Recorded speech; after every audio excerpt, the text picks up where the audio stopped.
Hello there, everybody. Welcome to this lovely Monday in which we are jumping right back into the Plains of Providence Quest RPG campaign here on the Heroes Without Limits Twitch channel. We are going to be playing this in a homebrew setting of my own creation, and I am your guide, your GM role for the quest system here, along with most of my fantastic players. Sadly, we are once again down a Jace because life things and health are a pain. I long for the day in which I'll get to see all of my players for 2 sessions in a row, but things happen, life comes up, and we carry on and such. Though this may have been the session they probably shouldn't have missed because it's going to be a oofa doofa of a survivalist one. But before we get into all of that, thank you again, folks, who are tuning in. And we're going to give my players a quick chance to explain themselves before we jump into the recap. And I give quick content warnings as to possible things that come up in this. A little less on the extreme for this one in certain senses, but we'll see what happens. Anyways, if someone would like to introduce themselves, just who you are and who you're playing. Okay. Sure. Hi, guys. Oh, all right. Go. All right. Go. Oh, me? Okay. All right. Hi, everyone. It's me, Inez. Good to see you all again. Today I will be playing your big buff elf fighter lady, Howdian. You can call her How, though. And I hope she'll be able to lead the group a little bit into her hometown. So let's see what happens. We'll see. And next up. Yep. Okay. This always happens. Hi, y'all. This always happens. Hi, y'all. I am Jen, pronouns she, her. I will be playing your no longer quite as local friendly naturalist, Serena. Good at tracking, good at nature, not so good at talking. But at least I made friends with the flower. Bare minimum, I made friends with the flower, and then the flower died. But anyway, flower was reborn, thankfully. The flower was reborn, and I very much appreciate that. They were very bloated, a lot of souls. A lot of unresting souls currently that were trapped inside of it, thankfully released now, thanks to the party's efforts. But Gabriel. Am I unmuted, actually? Yeah, yes, you are actually unmuted for once. You did the thing correctly. I did it. Hi, I'm Gabriel. My pronouns are they, them. I'm playing Nim, and their pronouns are they, them. Our little awkward, not neurotypical invoker who doesn't understand how to talk to NPCs. It is not uncommon in this world, surprisingly, at least from a PC standpoint. And as I said before, I'm Angela. I'm going to be playing your guide, who basically plays everyone else, which is to say apparently everyone else the party wants to either smooch and or cuddle with, because apparently I make a lot of those kinds of NPCs without even trying. But it's my brand, and god damn it, I'll stick by it till the end of my days.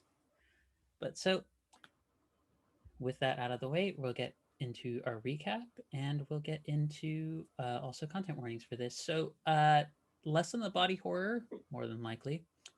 If you are not a fan of lizards and are a little squeamish when it comes to especially things like cold, like in bodily related ailments and or harms that come from the cold, that might be something that you want to take a little bit of a break from wanting to tune in for this episode, because this episode is going to be a lot of that and a lot of nature survival related, like potential mishaps. So if that's in the range of things that you're like squicky about, perhaps this is not the session for you, as we're going to be doing a lot of that. But with that out of the way, we are going to get into session 9 of our campaign, entitled Frost and Fellowship.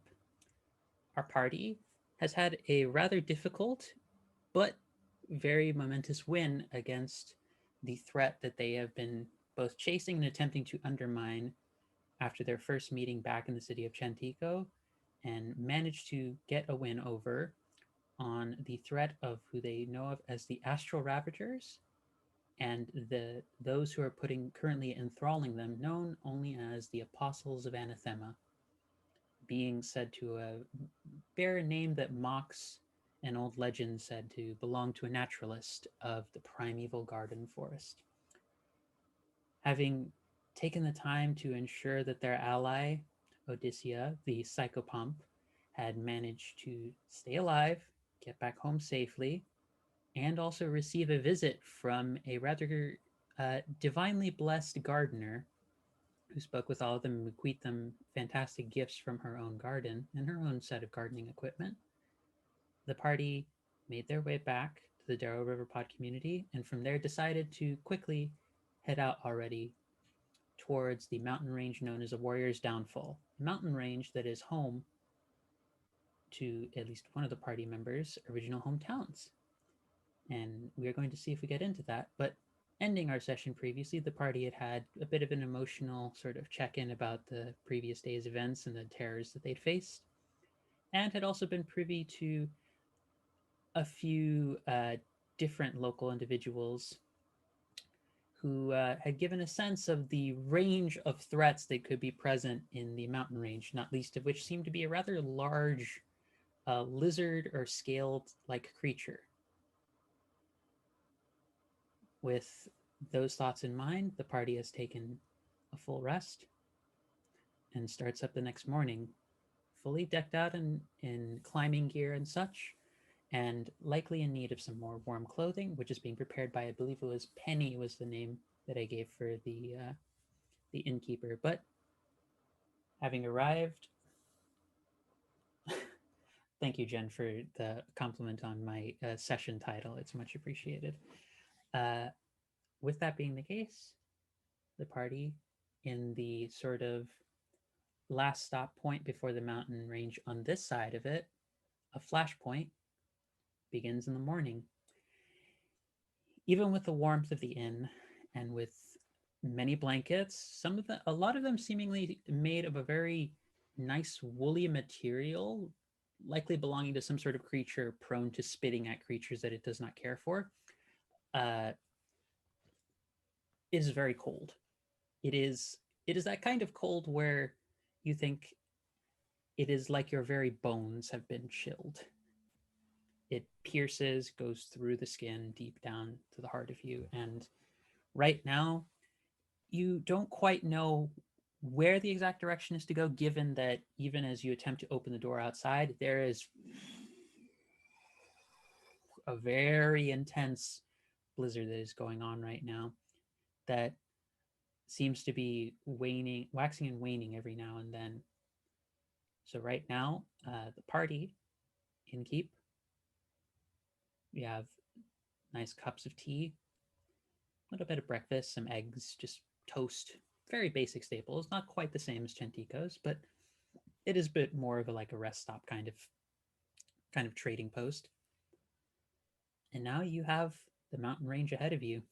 You did hear from a previous NPC that there had been news of various creatures that had been more active. There had been tales of some sort of unpleasant cosmic eldritch-like set of beings that had been spotted somewhere in the area.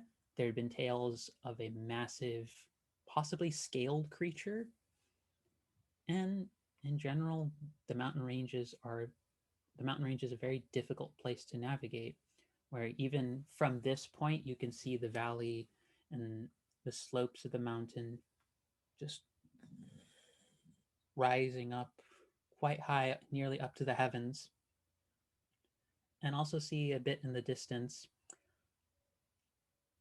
likely what must have been a river that flowed through all the way down to this point, that likely was moving in the spring and probably should still be moving now, but What you see instead is an entirely frozen river and a waterfall whose water has also become nothing but solid ice. Dear players, what would you like to do? Well, I feel the cold inside, and I say, feels like home. Nim is hiding just- under as many blankets as they can get. Yo, you want to share those blankets? You can turn into like something made of fur. You know what we should do? I'm going to is it possible to shapeshift into like some sort of winter wolf so I can both be warm and also keep Nim warm? Yes, I would say that. Are Don't you mind just Because I me. gonna have be my one of? mantle. Are you just gonna be the wolf from Princess Mononoke? Yes. You know what? Because When like I if could you use the could mantle be, of the maiden, but it's cuter if I shapeshift. you know what? That's a thing. That Mhm. is a choice. Don't mind me. Just spilled tea all over myself, cleaning myself off Uh-oh. while this goes I mean, on. I love to Carry spill on. tea, but not like that. Yeah. It's unfortunate. This is not the occasion in which I thought I'd be able to do that. But Uh-huh. anyways, you So all want. Are you doing this inside the room? Just as a quick question. Let me see if I'm gonna pull a Jason, see if I'm stupid enough to do it inside the room or foolish enough to do it inside the room. Well, Can My I bad, sorry, can I get guys. can I borrow the mantle before you do that so that I don't freeze? Oh, yeah. Let's see.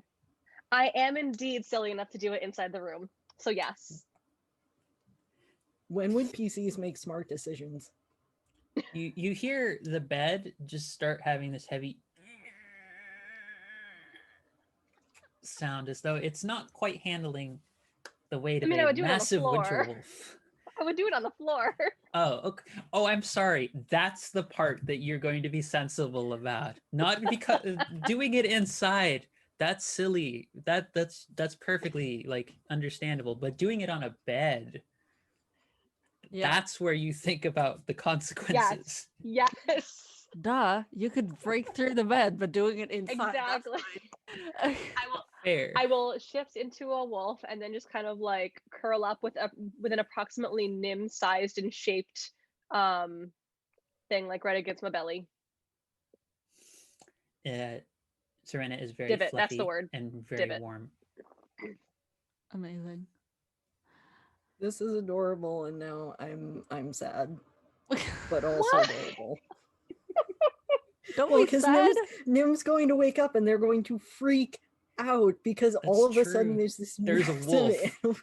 Considering also you did just hear that there were like wolves that had been more active in the area. So howdy, and you wake up and there is a very tall, fiery haired elven woman right next to you, Oh. just having cuddled up close to stay for warmth and such. Oh.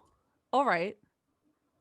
I was like, I okay, mean, then. that's where Sure. that's where I am not implying anything else happened. I'm No. simply saying she just fell asleep right next to you, cuddled up for warmth. Exactly. And distinctly a room or two over, you hear a loud noise. and then probably think- a loud, "What the hell?" I think the first like creak already like wakes me up. And then I like look beside me and I see this woman and I very softly go good morning. Um and then I just like give her a pat on her bicep, which is no doubt huge. And then It doesn't have any give whatsoever. Just like rock exactly. hard. That's good. That's good. And then I try to kind of like climb over or whatever. I just try to get out of bed, but it's very awkward because there's someone in the way. Just because we can, and it's more hilarious depending on how this goes. Please roll me a d20 Oh God. All right. for morning waking up.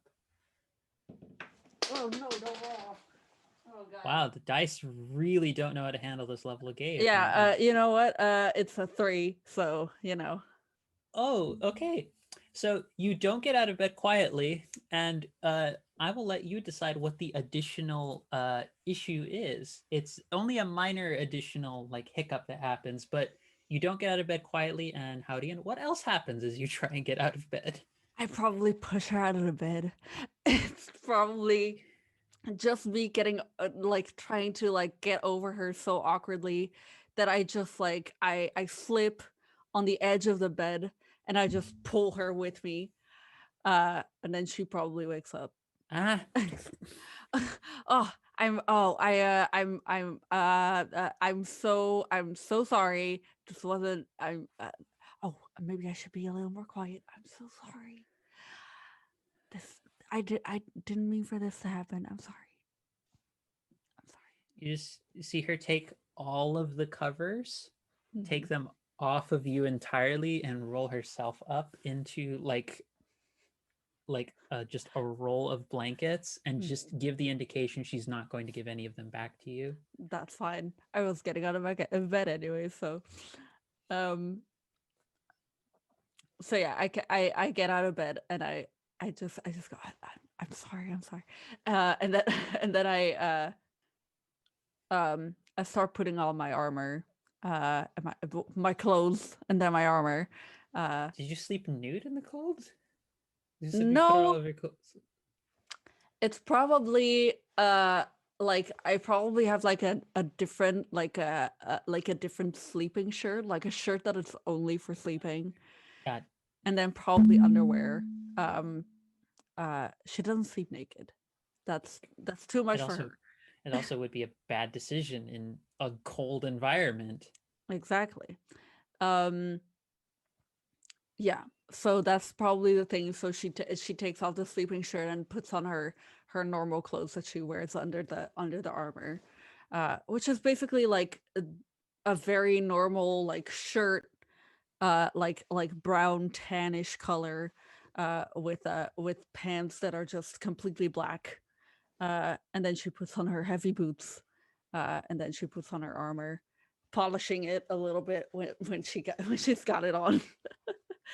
And then doing like stretches. You gotta And then show off. yeah, she like, yeah, yeah. Oh, that feels good. Yeah, The Wow, most if someone had extra workout. actually attacked Serena and Nim, this would have been a problem. yeah. But Yeah, yeah. that's the thing. She doesn't think someone's attacked them because We're then realizing that very, very clearly. yeah, because she knows battle tactics. Because if there would be something like that, the It case likely would have gotten them in the night while they're that sleeping. exactly that first of all, or second of all, there would be way more screaming than just a what the hell. So You know what? Fair. You know what? Fair. I'm gonna count that as reasonable thinking in the right. situation. So yeah, so Sort of. she goes over to their room, and then she kind of like gently does a hello, good morning, what's going on? Nim is just looking over at Serena, just being like, this is you, right? I'm not. You get like a Okay, then Nim gives you a small smile, and when Hal finally knocks on the door, they're just like, it's too cold, go away. I kind of like open the door like on a very small what do you call that when you open the crack. door? Yeah, Just a just like crack. a crack, just a Yeah, crack, yeah. just And a you see crack. this giant wolf just like curled up around him. And I don't see Serena, right? Nope. I mean, okay, rational thinking, maybe the wolf could have eaten Serena, but then there first of all would be blood, and second of all, then they wouldn't be curled up on top of him. Not if they were saving Nim for later. Yeah, It's true. but then Like the lack Serena of was the blood. appetizer. Yeah, but the lack of blood, just like, you know, it puts me to ease. Of course. And then I quickly make the connection, and then I say, "Well, that's nice of them to keep you warm. I know it's cold, but we got warm clothes. So you might want to get out of bed. We gotta go." In your head, you just hear like, technically, we're not in bed. Technically, I say, Lily, you're muted, just so you He's going to grumble and just kind of inchworm themselves across the floor to their stuff with all the blankets. good. I look at it and I say, "I'll meet you both downstairs," and then I close the door, and then I go. I keep doing my stretches. I keep doing I'll like do that wolf thing where I just like I shake and I like shed everywhere. Oh. I'm going full on like Malamute here. Mm-hmm. It's That's cute, good. so I don't mind. Mm-hmm. That's good. I just like we tab have my a- way down the stairs. Yeah, I do. You see me do some lunges when I'm down there. I think I'll do some stretching. wolf lunges. Let's see how well I wolf lunge. Okay, I do a pretty good job at wolf lunging. That's a 15. There we go. There we go. I do some workouts with Wolf Serena. I just I'm like just- I'm just I, imagining it's- Nim is like just takes one look at this, make sure Like, that now they I'm going to get breakfast. make sure they have all of their stuff, and is just like looks at hands, just crack. Nope, and goes and gets food. Yeah, I do some push-ups, and I see like I see Wolf Serena just doing like the arm stretched forward, and then just Like coming cat back out. style, just like up. Yes. Yes. Yeah, that's all I was imagining what wolf lunges actually were. Is just the equivalent of like when the dog does the full like length body like stretch. Yep, that's what's happening. Yeah. And then I do a sploot. And then I do a sploot on the floor and wait for you to finish. Absolute, very good. And then I do like a like squats, but like while squatting, I like give Serena a pet, and then I go up, and then I go down again, and then I give another pet, and then I go very up, much and enjoying the pets. Yeah, that's what's happening, and then I'm done. Then I'm done, and then I get breakfast. When I had originally imagined this session, I didn't think the first like 20 minutes of it would just be trying to handle Wolf Serena. Hey. But this is an unforeseen turn of events. This is what it is, This is where I definitely sit and give my puppy dog eyes and ask for bacon. Oh hell yeah. Oh, I give. I am happily eating bacon. I'm just mooching very happily, getting some breakfast. You do see the hungover goblin from the previous evening is just looking up and is just like has a like half eyes open. And it's just like, is that a wolf? No. Good. Just falls right back to sleep. Can I just go over and take his liquor? Oh. He's currently holding onto the bottle very strongly. He's asleep. How strong can he be? Roll d20 and find out.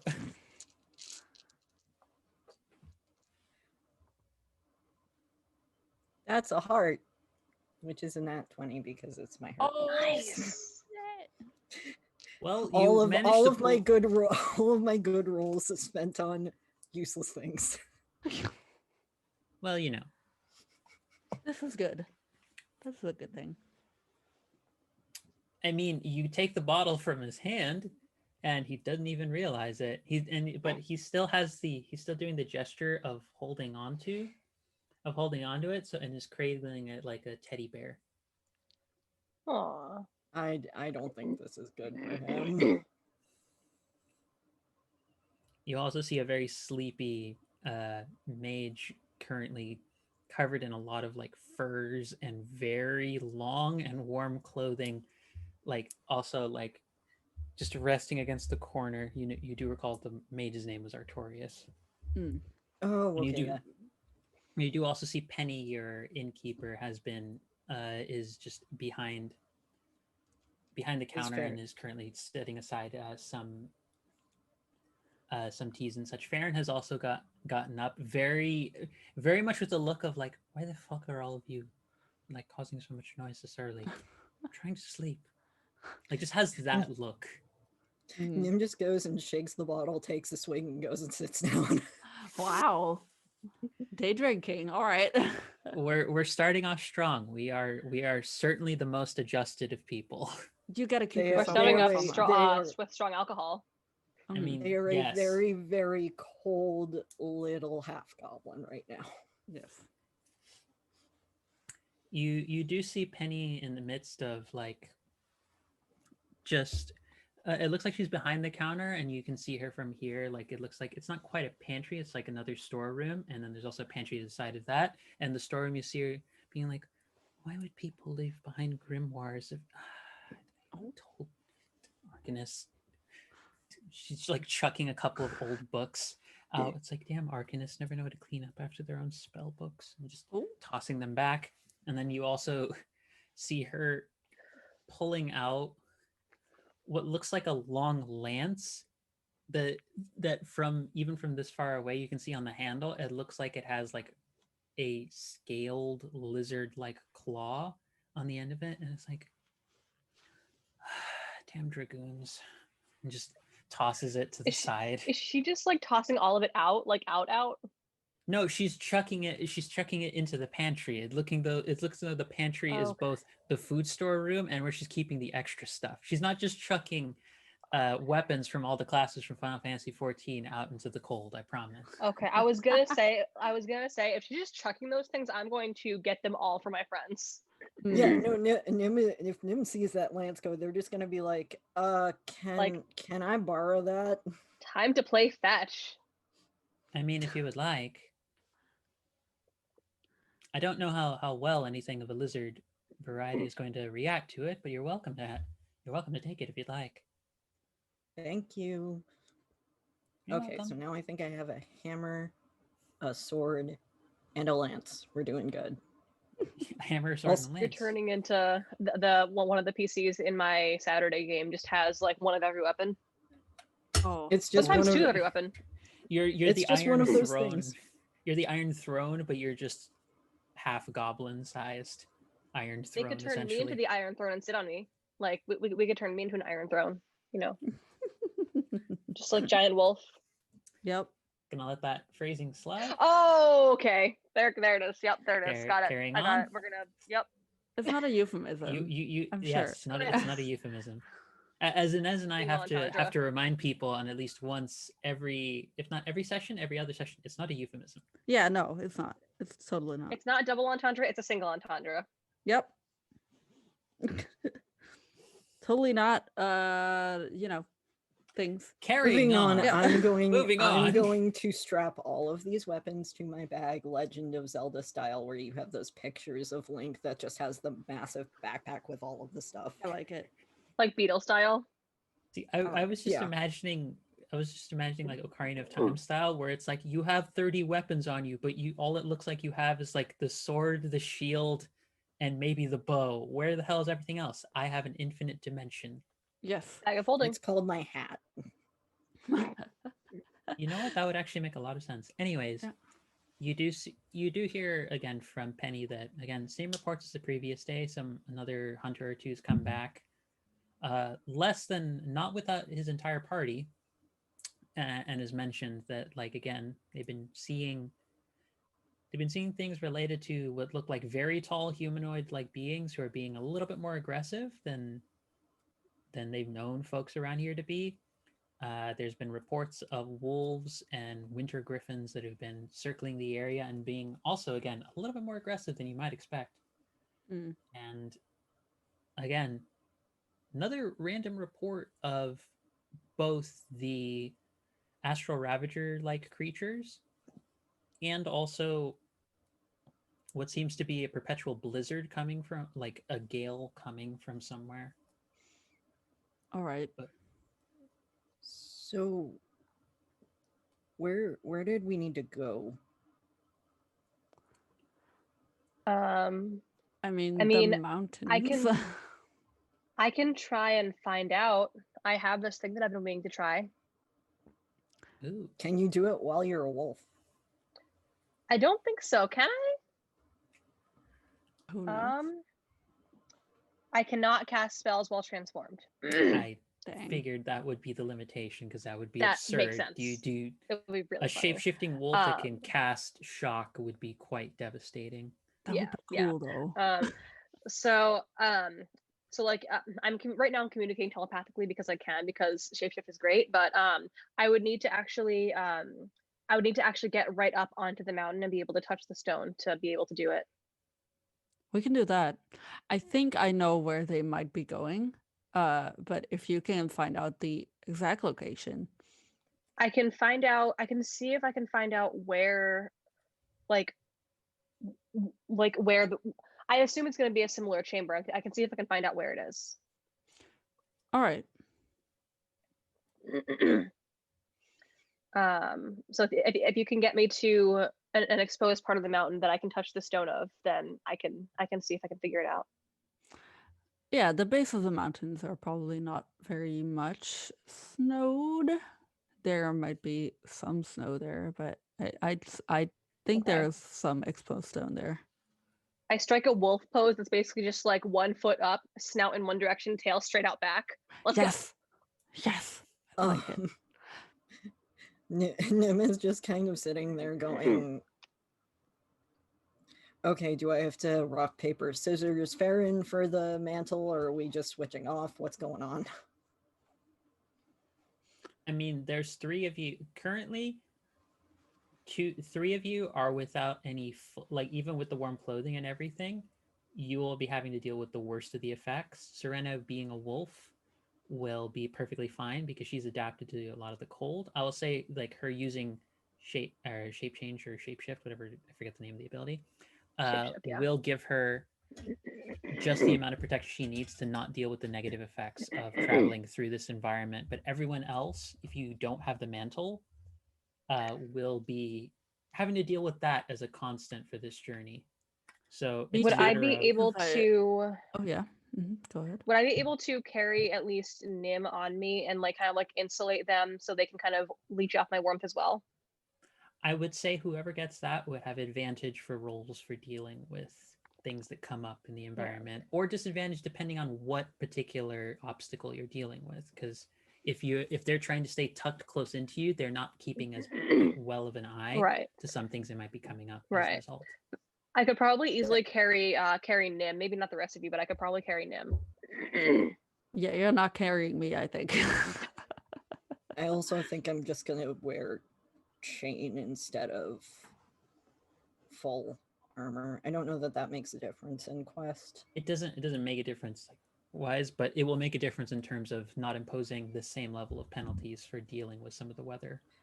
Yeah, no. Nim's not wearing that kind of armor while climbing the mountain. And They're not from around here, but I think they have just maybe that level of common sense.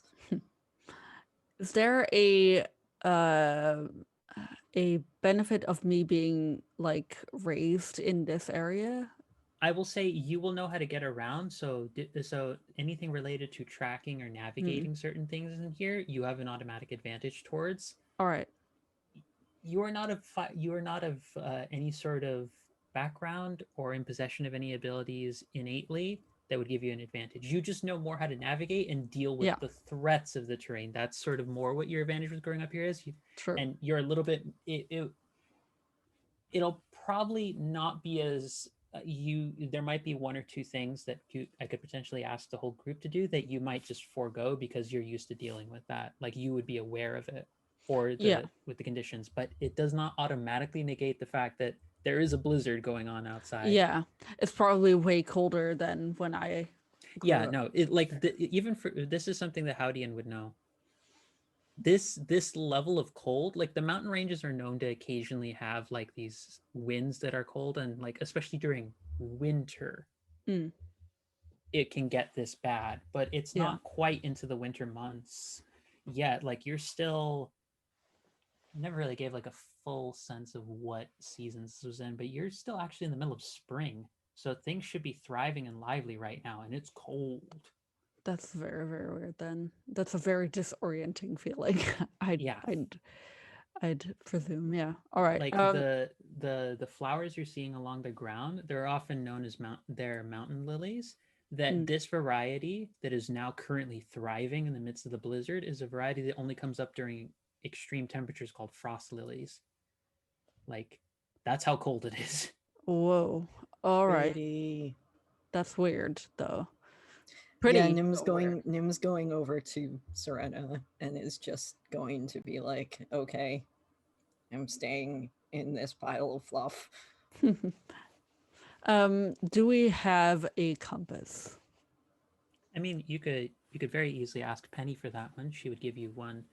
Mhm. It's a case where, as far as I'll say what Howdian knows, there are, we'll give it 3 potential routes the party could take All right. from what Howdian knows. There's one that required that there is a very shaky but most direct path of using a bridge, a wooden bridge that in this weather was likely not the most structurally stable, but would get you across one of the biggest sort of valley ravines going up the slopes. That's one path that could lead you up closer to your home. Second path would be trying to take one of the longer routes around that takes the most amount of time, likely to be the safest in terms of environmental conditions because it avoids some of the more direct path of the valleys and a lot of the worst parts of trying to climb around the mountains. But again, it's very time intensive. The third path is there is a rather famous route. This is a real world parallel that I'm going to be drawing in here for. For anyone who knows about the Andes Mountains, there is actually a particular road in the Andes Mountains that's referred to as the most dangerous path in the world to try and drive a car on because it's literally about the width of a car. And people have to take every turn with great level of care and caution. There is a variation of that here in a footpath. It does have what you know at least usually has sort of wooden tree logs that have been fashioned in structures to be sort of like rails going up. Mm. And you do know that that path has been over time specifically designed and carved out by folks who might be of a more naturalistic magical bent to try and provide something that isn't the bridge and that isn't as time intensive and also that is a lot more accessible to get into the mountains. It's just trying to make a place like the mountains very accessible is a very difficult path even magically, but it is one of the few attempts folks have earnestly made in recent years to try and get like more folks who have different levels of ability up into the mountains. It's just also still pretty fucking dangerous. All right. So it's either fast but dangerous, either slow and safe, or somewhere in the middle. Yeah, Safe. that last one is probably the middle ground between them. It's still dangerous, but it's not as bad as the bridge, and it's not as time intensive as the path around. Mm-hmm. I mean, time's of the essence, right? Whatever the heck that means. It's true, but I do want you all to be safe. So what are we most concerned about with these hazards? well, we're most concerned about the bridge being not structurally very safe to go across. And how wide is how wide of a gap does this bridge? Do I know? You would know it crosses over like one of the whole like ravines between one of the actual mountaintops. Right. Because this is think about it. It's not like when I say mountain range, it's like a whole long sort of winding sort of sea of different mountains that are all connected to one another in some way, except for the ravines that sort of split across and form valleys that go deep down. There's from what Howdian would know growing up around here, there's also a lot of cave structures that tend to be around the mountains as well. All right. Okay. Because I think I can get y'all across a bridge. That much I can do. Obviously right now I'm not very I'm just fluffy and warm. But I could, That is super if helpful. I were to take a more airborne figure, like I did back when we first met, I might be able to bring you across one at a time. I'm in favor of middle ground, actually, because I don't necessarily want to wait too long, but also... Yeah, I don't want to take I'm the not a- slowest route, certainly. No, absolutely not. Time is indeed of the essence, and if we want to get there quick, the quickest route might indeed be the most favorable one if you can get us across in a airborne type of way. But I also do want to make sure that we're not putting our companions in danger. If Nim isn't comfortable going the fastest way, I'm fine going with the middle ground. I mean, also, if you're taking us across one by one, there's always the risk of something we'd happening be while half of us are... splitting the party. Right. True. True. Surprisingly, splitting the party might sometimes is the best option, depending on context. And I'm not True. saying that as a scheming GM. I'm saying that literally as sometimes you can't. It's unavoidable. A scheming burb. A scheming fire burb. Thank you. My full proper title. I think how about we just take the middle ground then and just cut out that dumb bridge. I hated that bridge ever since I grew up here though. I hate that bridge. It always scared me, always creeped me. So, how about we just cut it out? It's really high up too, and it's no one like it's the kind of thing where like, oh, it's worked for years. Why do we buy? Oh, we don't need to repair it that much. It's like, think classic for anyone who's ever seen Indiana Jones, like Temple of Doom-esque kind of bridge, like roped bridge, where like folks are like, the frost like basically solidifies the ropes all the way across anyways. Why do we have to repair it? It'll be structurally sound. That's the kind of thing some folks in the village would like, that you grew up in would have as an approach. And it would be the old people that would say that, while the young people were over here like, excuse me, this is not what could go wrong? It's just brittle. It's just brittle. It's just in danger of falling if you walk on it or breathe on it wrong. Oh my god. Yep. So you're taking the middle ground path. Yes. Okay. With that being the case, if you're heading out from Flashpoint now, I would like a d20 roll from everyone to see. Well, actually, let's see. Howdian, you will get advantage on this. Gabrin,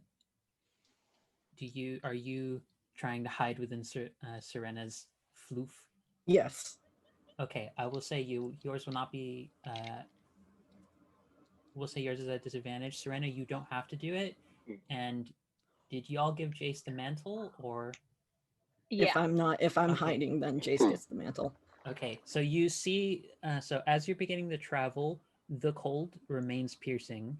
It feels like it's trying to just surely but surely, like creep into your extremities, and the wind feels almost like, even if you're trying to like cover up your face entirely and what have you, the little bits that are uncovered, it feels like it's slicing across your face just very faintly every time like it hits. Jace, however, like, it's like wearing the mantle, there's this strange experience they'll mention of like, it's like they know the cold is there and they feel it, but it's like, it's more they know it's there, but it doesn't affect them at all. Don't rub it in. Interesting. I'll do what I damn well please. I think just to describe How's new look, she has like all these furs that I think she would have strapped like underneath her armor. So it's like fur poking through the armor, which is like, it's like brown fur and all that stuff. And then she has like a mask, like a I think like just a black one that just covers this, and then covers her forehead. But she's pulled out her long auburn hair, like the fronts of it just out of it, and it's just like blowing past her. And I think it's looking very cool. So All the while, the hair Love is it. trying to fly out from your mask Yeah. as best it can. So, what did you roll, Howdian? I'm glad it was an advantage. It's a 15 because otherwise it would have been an 8. So, you know. Which would have been a tough choice. Was yeah. I at disadvantage? You were at advantage because you're working with Serena in the floof. Okay, cool. 18. 18 You're for good. the floof. Serena is good, and Jace is fine. So far, the cold is not affecting any of you. It's piercing. It's gonna make the travel a bit of a slog for the most part, but you're getting through it without too much trouble. Good. So Good, right good. now, the first bit is fine, and I would say Jace is able to keep a decent watch and notice, like, anytime as you're trying to traipse through the snow, making sure to keep an eye out for any water trying to get through to your shoes and trying to get through Also- and wet the socks. Also keeping an eye out for anything mean and murderous that might be trying to sneak up on us with my amazing wolf hearing and smell. Mhm. Excellent. And okay, wolf sight. That's a thing that I just thought about. My boots can hover. Oh no. And I would love to hover just for a little bit to keep my shoes as dry as possible. Okay. Do you have either a D10 or a D100? Somewhere over here, yeah. Oh boy. I have a D100. I like how we just got the same look. You were just like, Okay. oh no. I think I put it at a 20% chance. So we'll say 10 or 20, something happens. Cool. Love to have something happen. Well, the kid who made it, very sweet little. He was adorable. Yeah, the little kid is just embarrassed. Little sulky kid embarrassed by their dad. Tried to make you a thing. It mostly worked. Where's my other? Come on now. D10 or D100? Hmm. Either one. Come on. Hold on. You want to borrow mine? There we go. I got it. The most helpful. The most helpful you are, Jen. Yes. Right? I'm just gonna eat it real hard. All right. You did across a whole ocean. I got Yes. 75. Okay, you're good. You see these faint little crystalline glows of red, yellow, and orange start to light up around your boots. Ooh. They start glowing The wolf brightly. just backs up a couple steps. Starts glowing brightly, and then you all sort of just watch as you have this sense, Howdian, that as you move, you feel like at any moment you think float, your feet just start lifting off the ground. That's really cool. That's cool. You also realize, unfortunately though, that the floating part does not let you move on a horizontal axis. Oh, I can show you. I can just show Sure. you.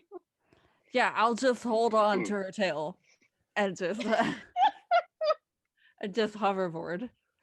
That's good. Okay, it's only for about a minute that this works. It was never That's meant to be a fine. particularly strong Yeah, effect. no. It's I totally just fine. look over it. I look over at Farron. I'm like, you wanna hop on too? It just has a look of what the Hop fuck on my are all back. of you doing? Hop on my back. I got it. And then after a minute, I'm like, come on, dude.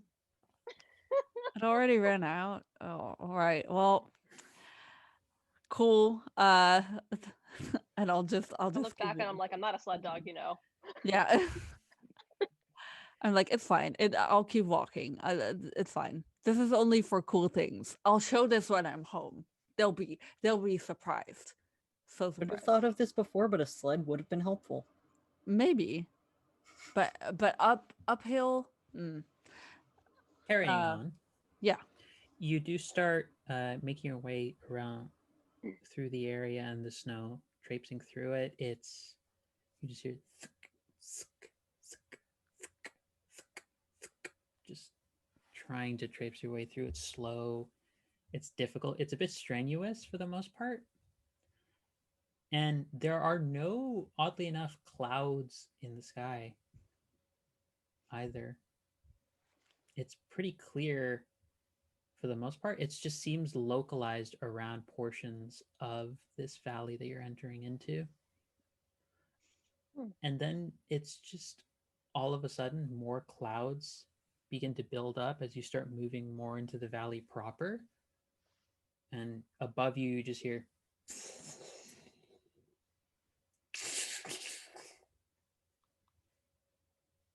Was that? Storm question mark? I guess that might just be a storm. Let's just find this exposed stone so you can Yeah.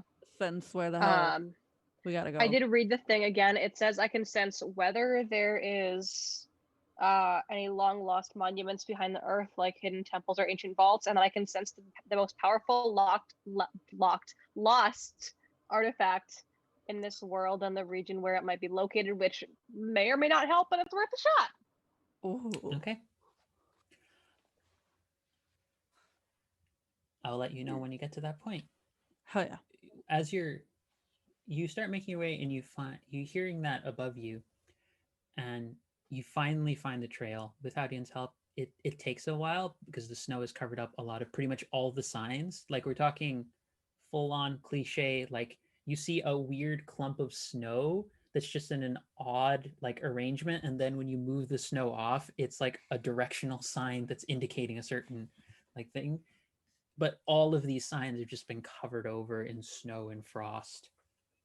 And you start making your way across the trail, and you see some distance away of you, even through all of the wind and everything. Howdian's keen elven eyes are able to see through it, and just clear enough through it, the start of the trail. It's right around this time that you hear above you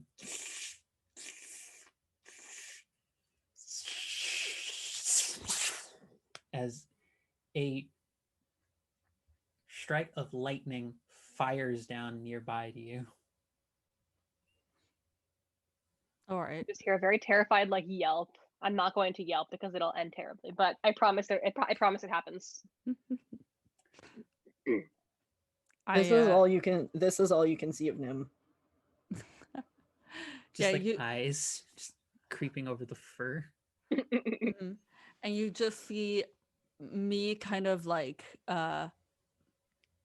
my muscles kind of like strain up, and then I reach for my weapon, but then I'm like, all right, and so I'll look behind me, and through the storm I'm like, just stay close, we'll get through it, don't worry about the lightning strikes, it's gonna be fine.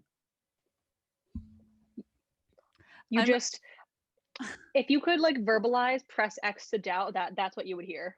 It's a very good description. Just a huh. Definitely more just like a You start hearing.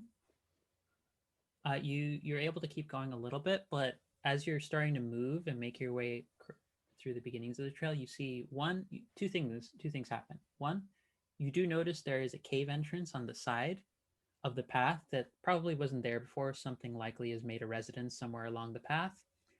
But you also start hearing a little bit after that lightning bolt shot,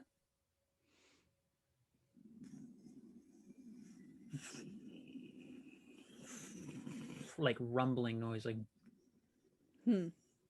avalanche echoing across some of the mountains in the valley. Get inside, y'all, it's gonna be an avalanche. Yeah, you start seeing from high above the peaks just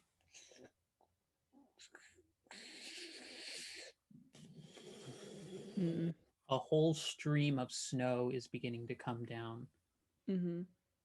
Is it coming towards us? Because yes, very fast, I might add. All right. Okay, shelter. We gotta find shelter. Yeah, that cave over there seems very, very good. I take off running. I take off running afterwards. Yep. I'll need a d20 from everybody to see how this pans out. Am I rolling for both myself and Nim? Or should I just say, roll? I will say, Serena, you roll for yourself. Nim, you are rolling a disadvantage because you are trying to Lord. react while hanging onto a wolf. I got a 12. I also got 12. 10. That is a tough choice. Nim, you are everyone else manages to dart inside. You know what? Actually, yay! I'm gonna ask this to the group. Yay or nay to rolling something for Jace, or should we just assume they would have taken off? I would I assume they think would they take would. off. Farron's a ranger. Right, Yeah. right. But I'm more asking for narrative fun. Do you want me to avoid doing a roll to see how Jace handles this, or do you want me to see what hijinks ensue from this? Ooh. Hmm. Oh, I'm now we leaving gotta this go as a group. hijinks, y'all. I think we should, yeah. Okay. I want to know.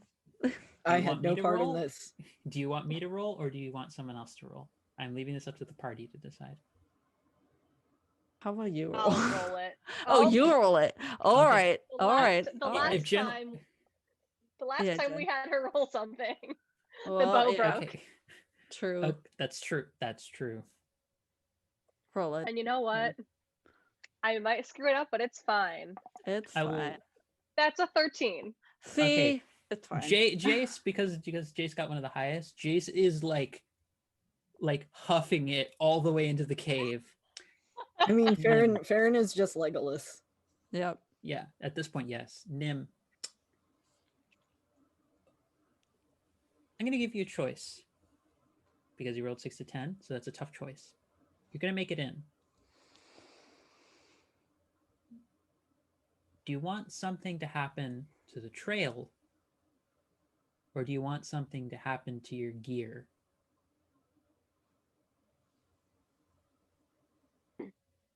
I'm not going to specify what part of your gear that could happen to. Yeah, I know.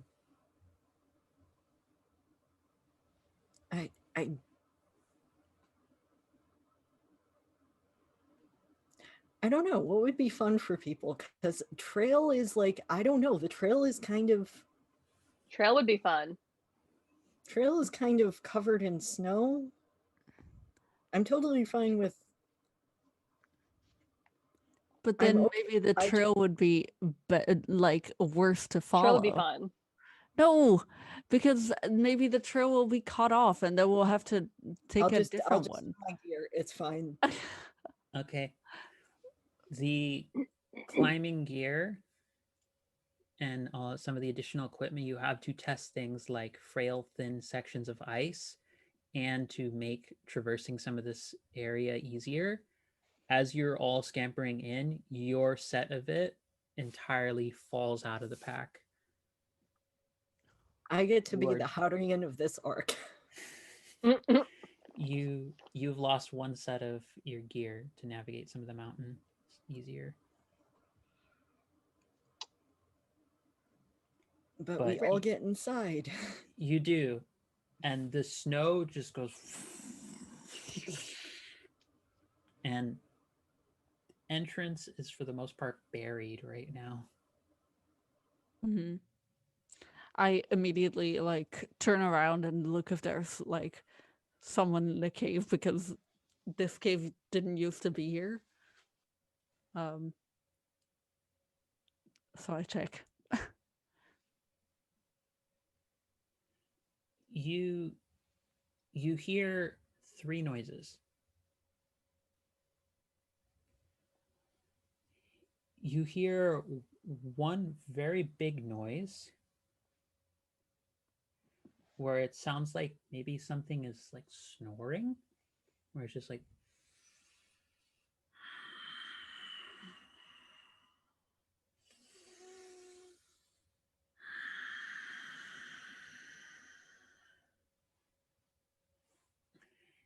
and you hear 2 smaller noises.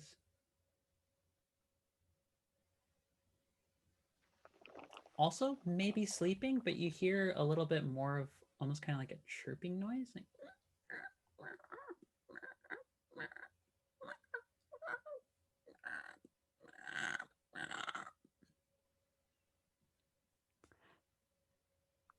You don't see What did anything you immediately. do? You're just hearing it.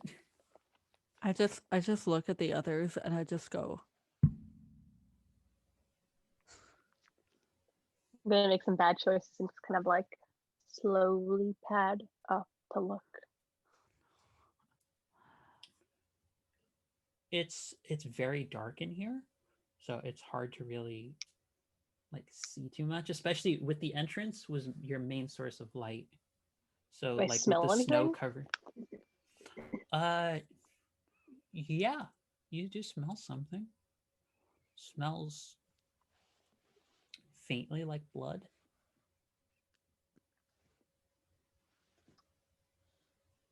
Oh my. Y'all just get like a ping in your heads. Smells faintly like blood.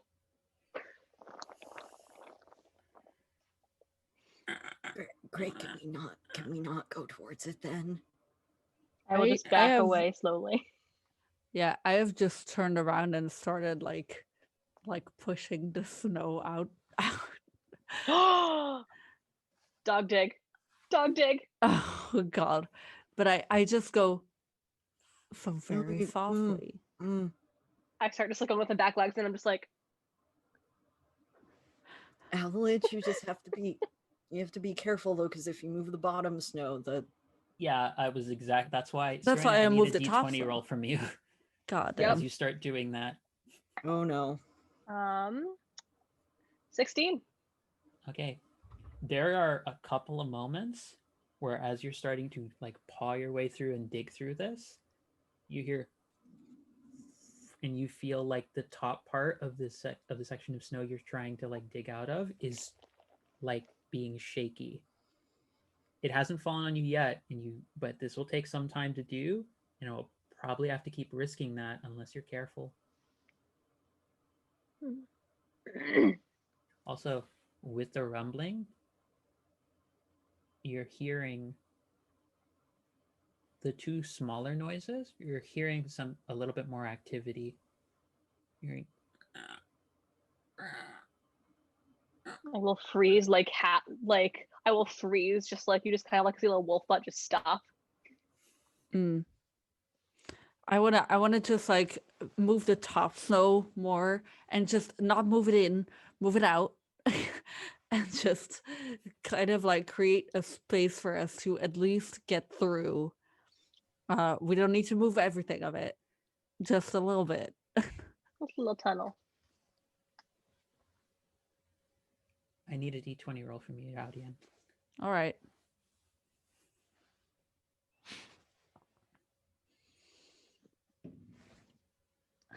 $11. That is just enough to be a success. Ugh. You Alright. you also avoid causing more of the top layer of snow to start crumbling in. And you're feeling like you might be able to dig out a little bit more of this, but you're still not quite to the other side. This is still gonna take a little bit more. And again, you're still hearing noise from way back because the cave seems to go on and also it expands a bit more. Like the ceiling gets higher and the room gets wider. I don't like it. I don't like it. Can we see things a little bit better? I'll say you're with the progress you've made, you are getting faint bits of light. And there's just the tiniest bit of light. I will say somebody roll me d20 to see how well you pick up details for what might be in the distance. Just someone say I'll do it and then roll. I'll do it. Okay. Nope, that's 4. Okay. I'm sorry. That's you fine. don't That's okay. pick up any additional details. And I'm going to say as you're trying to move forward, it's right about this moment where Nim, you don't notice there was a thin frozen icicle hanging above you. It just goes and it lands right next to you and it shatters. I just look back loudly. in shock. I'm like,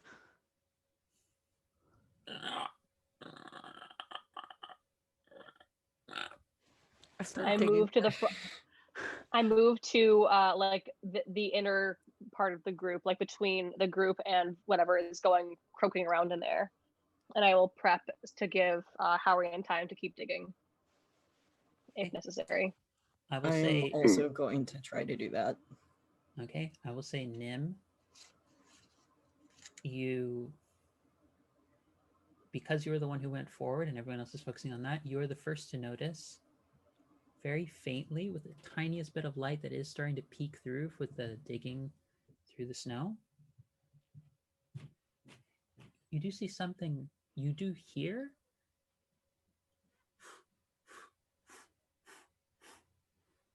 very faint sound of wings flapping. And you see something pure white and scaled, a pair of them Oh boy. flying towards you. Guys, how long is that gonna take? Because we have flying lizards. I just go.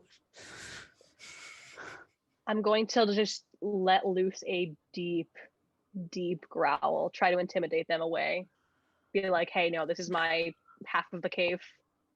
Okay, roll d20. Oh no, no, no, no, no, no, no. Like fur puffed up, like 17.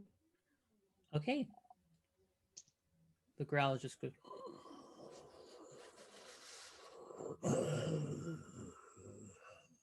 And that deep growl, that's out. And you see, as the smaller creatures were flying closer towards you, you do catch a glimpse before they start flying away. These creatures, not very big, maybe cat or a medium-sized dog, Oh, they're cute. fully white scaled,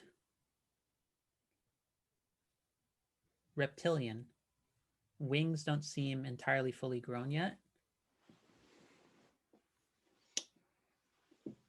Very worm-like in nature. WYRM. Yeah. Oh, worm.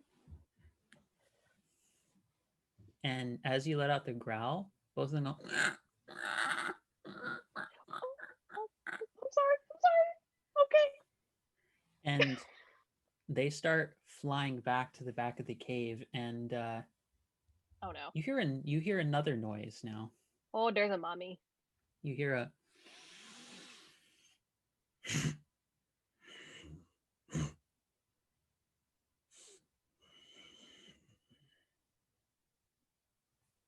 Hey, how's that tunnel coming? Howdy, roll d20. See how successful you've been. You look at the camera pans behind it, you just you go. D20. Come on, baby. 12. All right. You do manage to break through, All right. Good. and you see the exit. It's right around as you're breaking through that you also hear. Go, go, go, go, go. Yeah. I just look back and I go, go, go, go, go, go, go, go.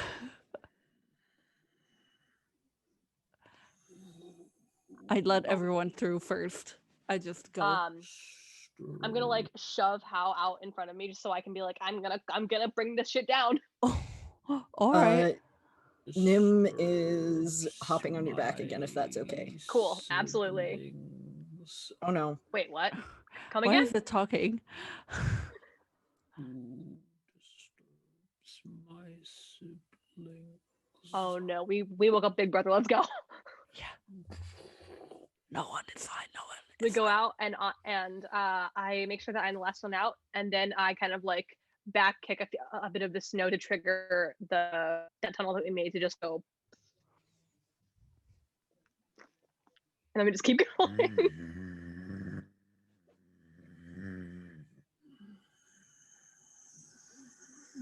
you're hearing a very big intake of breath. Oh fuck, we go. I'm going to like immediately go to the side of the cave and hope Same. that the fire doesn't wrap. Mm-hmm. I mean, it's Can we just go probably hide snow, in but- another ice pile now? Yeah. If you'd like.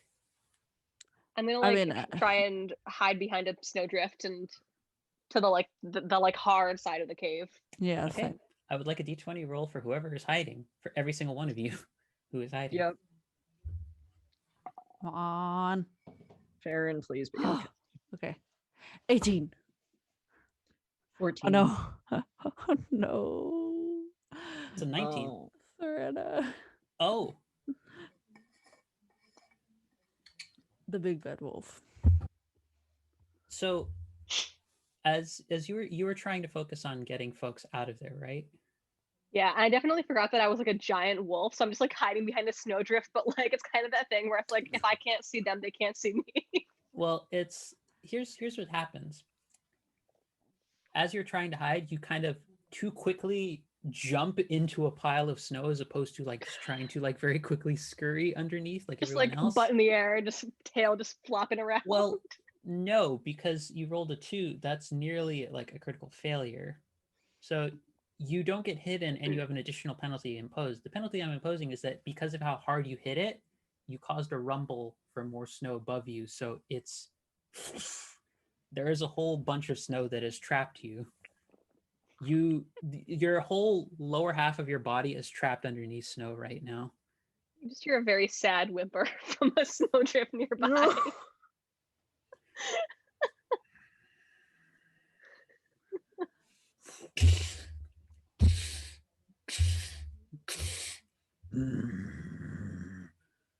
And you watch as the entirety of the snow that was covering the entrance is to the cave is just ripped apart by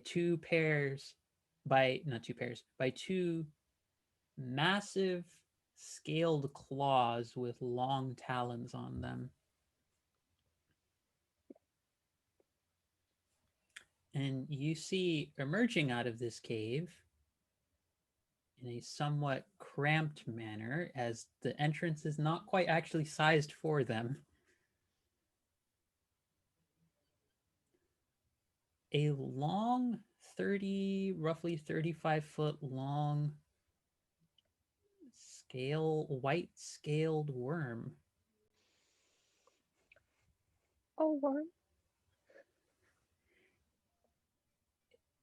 Does not now I'm going to take a guess that probably most of you in some capacity, story or by personal experience, have seen a dragon before.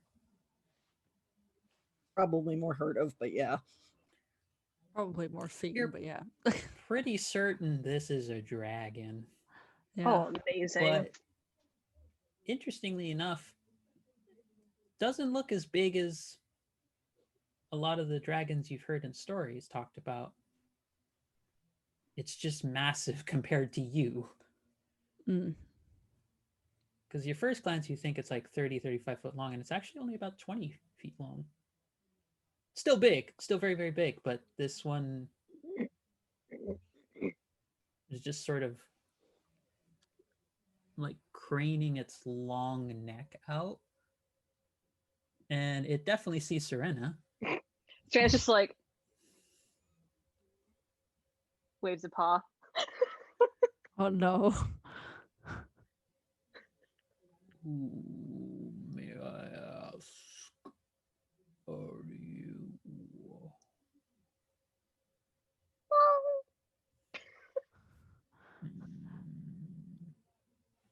Does it understand wolf for hi, I'm Serena, please don't kill us? It doesn't. Oh, that's unfortunate. Oh god. Perhaps this will be better. And you see it stops talking, but you hear it talking in your head now. Ah, Who are you, and what purpose do you have here? Serena, these are my friends trying to save the world. How about you?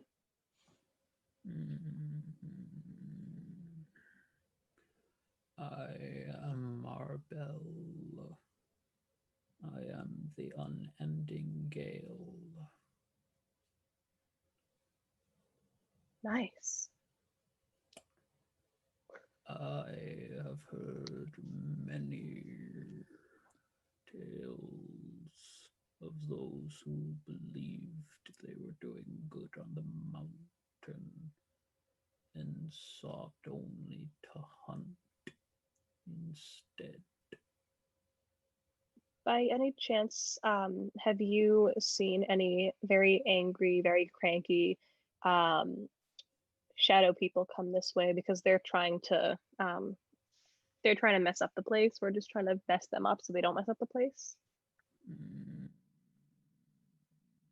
I have heard of these things, but I have not seen any as of late. I think we have a picture of them somewhere. Just see like big puff of very cold air, like you just feel like a mini blizzard just starts to go over you as like breathes out like from its nostrils, just Like, do you mind if I dig myself out? A little chilly. just moves one of its clawed hands and just picks you up very easily out of it. Oh, thanks. All that I see in front of me is someone who woke up my siblings. Yeah, we didn't mean to. We thought they were coming to like try and kill us. I did a little growly growl. It didn't seem to kind of go over very well. We just wanted to move past and move on. The head is like moving right up to you, so it's only a couple feet away. That's when hi. that's when I come out. I'm like I like get very close to Serena and I have a hand on my big blade. I'm like, just like, let's not anger the dragon, how? Don't come any closer. Oh no, they're okay. They're okay. If they wanted us dead, we'd be dead.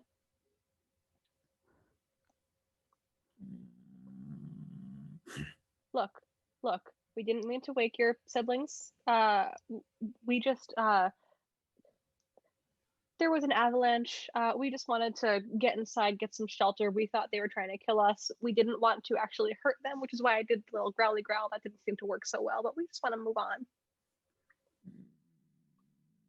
Your companion seems to wish more than just to move on, given How? her stance. So I think she was. Are you among the rest of those who've hunted down my mother and the rest of my kind? No. Nim at this point is just kind of poking their head out of the fur, just being like, wait, there are people doing that? Would I know? Head. I mean, because they have zero concept of like why you would be that at a loss of that much sense to go after a dragon. Yeah. I mean, I could think up a couple of reasons. Do I know of my village doing that, or maybe the giants up top? You do know, you would know from your stories, given that you are the more martially inclined, that in this world, in this current time period, there are still those who cling to the old tales that dragons are often very greedy creatures as a whole, and often it's said that there is great glory and also great riches that await the that individual or those individuals who can slay a dragon. In actuality, it really depends dragon to dragon, and more often than not, a lot of dragons haven't actually lay claim to any sort of riches. Many of them often in the conflicts that happened between their own kind many years ago, many of them sort of just went off to different corners of the continent to try and find peace on their own because they were done with the violence that accompanied the wars that happened between their kind. All right. You get a strong sense from the mention of Marbell's mother. Someone took it upon themselves to seek out those old stories and make them real, and probably succeeded. All right. Did they say that out loud? The mother part, But yes. yeah.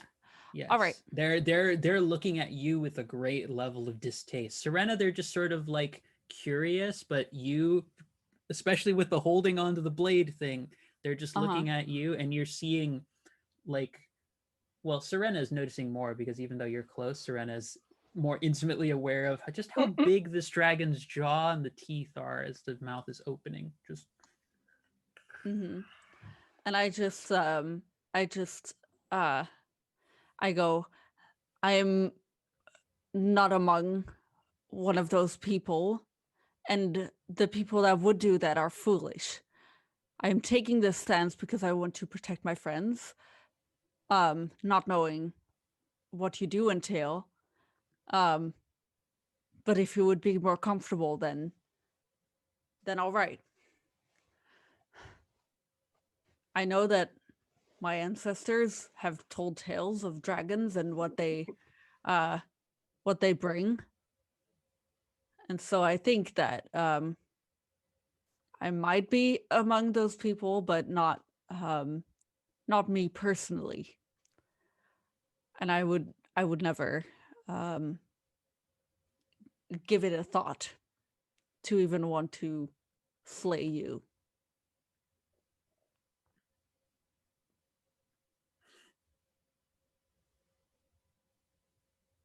it's just cold wind whipping at all of you. Dragon still holding Serena in its claw. Oh, so like a couple of us have already said, we're not here to come after you or your kin. We just want to save the world. There's a lot going on. We kind of have to get on that soon because they're kind of coming. They might already be here. They're trying to unleash some bad shit. And I don't think I don't think you'd be into that either. None of us are really hankering for it, if you know what I mean. Gabriel, do you have something you wanted to add? Nim is still, by the way, their head is like right above the fur. So they're So they're also probably being crushed by the said claw hand. they're sitting like on, so I don't know how logistically that works, but they just kind of look over and be like, our friend Harian just kind of like helps protect us, and we're just trying to get through to Warrior's downfall. You are in Warrior's Downfall. It is the mountain range. Small. But like up to a particular part of the downfall, like the hubris, if you will, you know. We are on our way to the giants.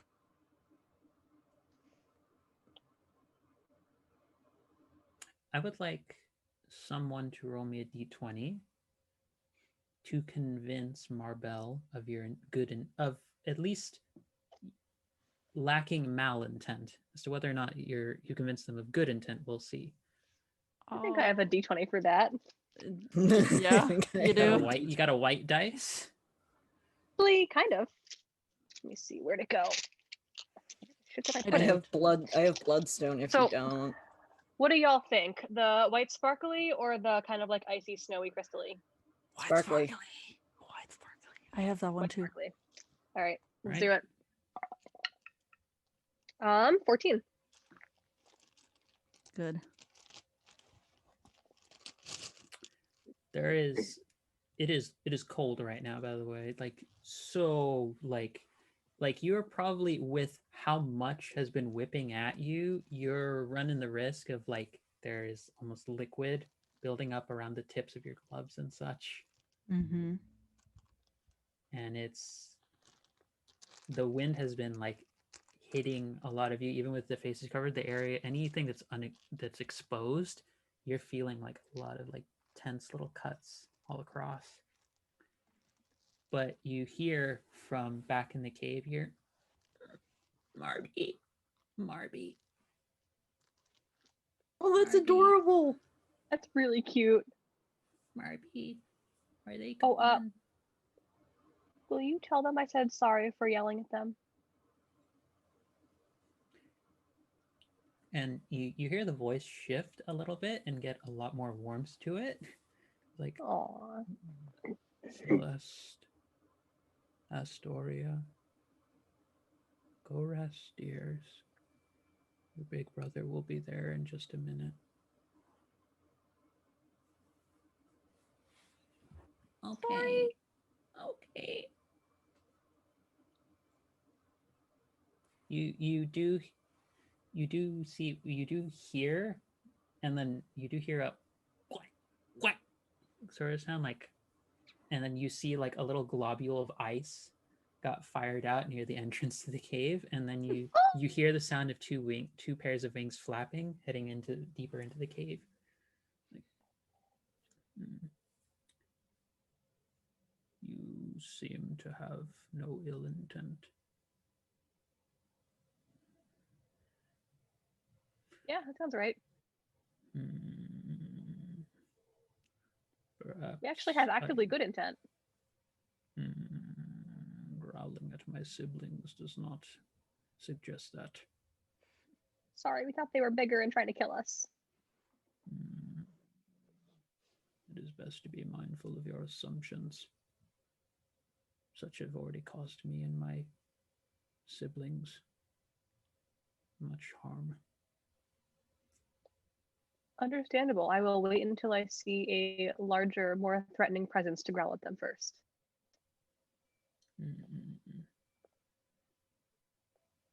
I deem this acceptable.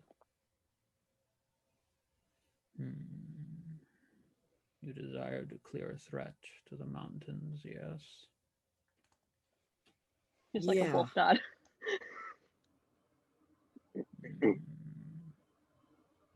I know of another cave that might suit your purposes to rest and bear out the storm coming. Perhaps I can take you there. That would be really helpful. Are you sure you could? It will be a moment, unless you would like to traverse a blizzard on your own, small one. It's very kind of you. We will happily accept your assistance. Yeah, we'll chase Again, it. another cold gust of wind just from the nostrils. Hop onto my back. I kind of look down at the claw that's holding me. Releases the claw. Thanks. Just kind of like roll off of Serena's back. And you hear a lot of sounds that emanate out of Marbell's sort of coming out from Marbell's mouth, and you don't quite understand all of them, likely. But you hear a couple of responses in the similar sort of worm tongue being spoken a little bit from the two siblings, a bit of distance. You don't see them, but you hear them. And then Marbell takes the time to navigate you to another cave. Like you watch as just like big wings, and it's a hell of a ride. Actually, it's probably terrifying, and there's very little to actually hold on to. But flies through some of the valley and gets you closer to the bottom of the waterfall. That you know there is another path to the side of the waterfall for Howdian that could probably lead you upwards to the next to probably the next area higher up into the mountains. But sort of stopping at the waterfall is both not quite rite of passage for travelers, but it's often a very peaceful thing because it's a very beautiful sight to see. It's almost like a mix between crystal and coral in terms of texture and the way that the water has frozen over. And It's like, imagine a tidal wave, the sort of shapes and ways that it curves over, but frozen in place. That's how some of the water has actually frozen across some of the air, the ground and area around the waterfall's base. And you see there is a cave where there is a massive boulder nearby, where you see Marbell like set you down, and just sort of, when you're inside the cave, before closing it, one, reassures you that he's not trapping you in there, and two, make sure to let you know that the worst of the blizzard will pass in a few hours. I suggest you make plans for your next steps. All right. Thanks. We'll try to stop by on the way back if we're not dead to let you know that we've succeeded. Unless you don't want visitors, then that's okay too. I simply wish for many like yourselves to not bother myself and my siblings. Straight back home it is then. Being a teenage parent is difficult enough. And just flies off.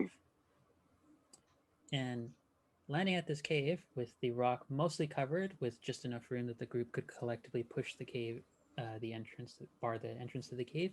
This is where we're going to take our break. So we'll be back in about 10 minutes as the party has managed to avoid a very difficult confrontation with a dragon. We done did it.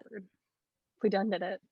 Good job. So we'll be back in about 10 minutes, everyone, and we'll see you real soon. So come back and watch us. See you later.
Hello there again, everybody. Welcome back. Welcome, welcome.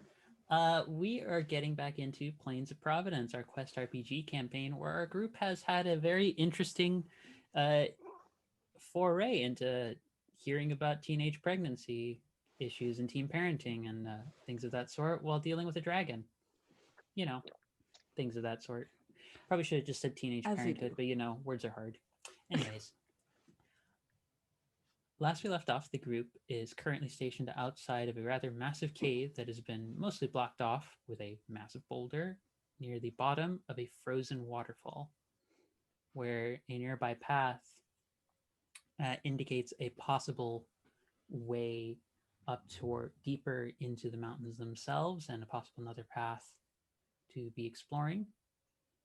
Just to double check with Serena, your ability, does it just say stone?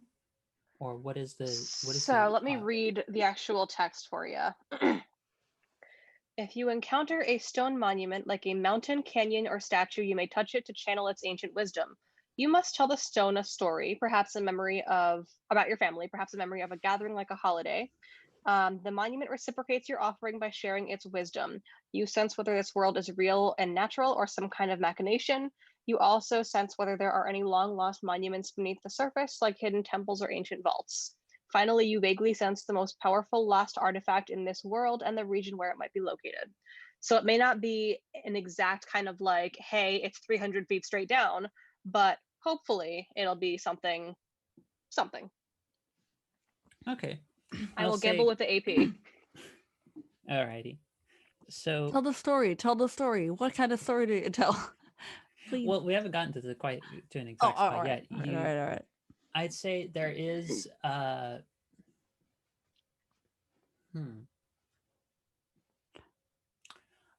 trying to think of where a monument might be placed.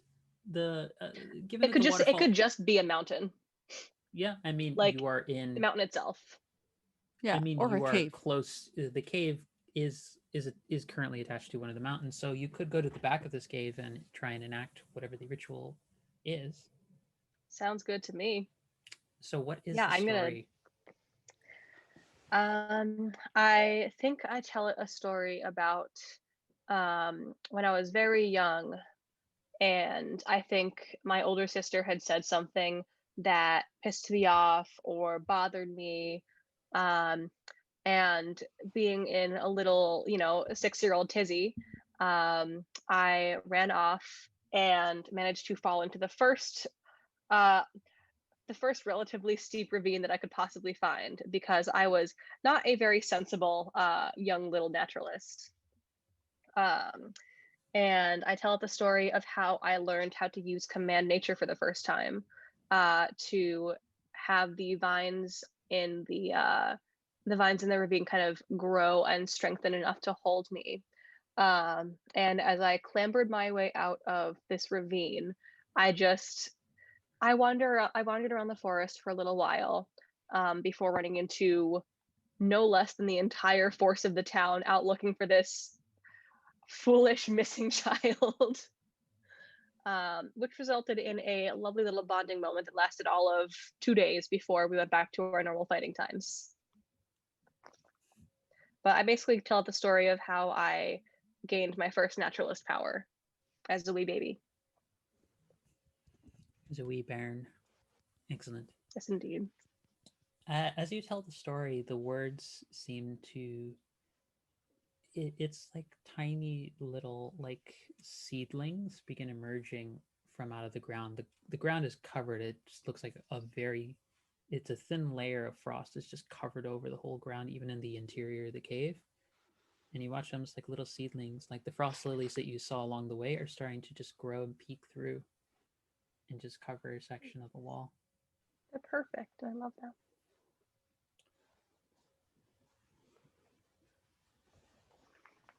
So it's monuments. Yeah, monuments like hidden temples, ancient vaults, stuff of the sort. And then if there happen to be powerful lost artifacts, sure. I will say here are the two things that you pick up. Yeah. One, you you feel your consciousness stretch out, almost like there's a little bit of like trying to remember the little plants that like are like little puffs of white that go flying off into the air when a wind picks up.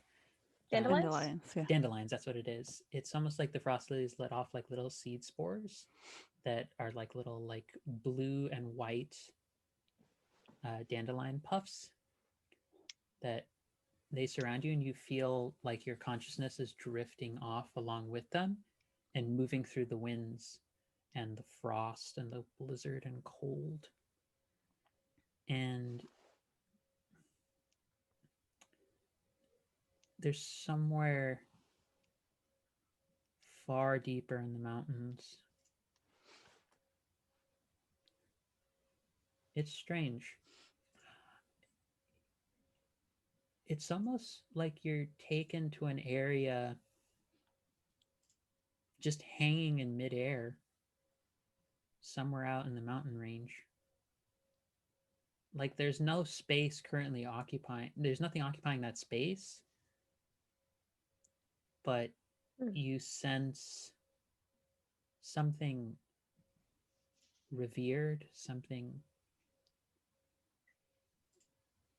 if not sacred, then very meaningful at this location. And again, it looks like pretty much it's at a high incline where empty space is.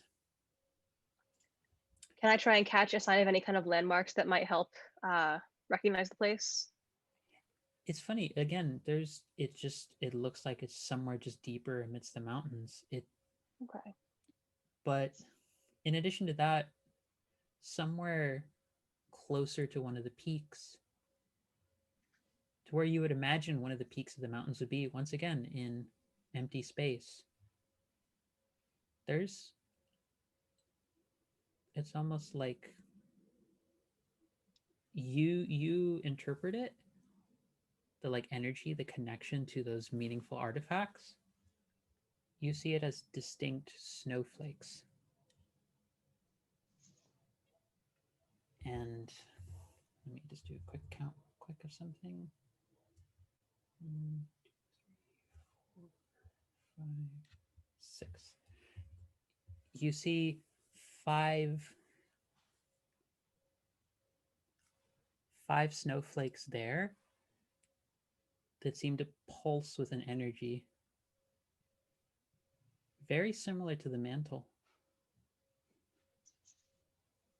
The snowflakes go from a blue and white to a red, yellow, and orange sort of hue to them. How's New Closet? And there is a 6th snowflake some distance away.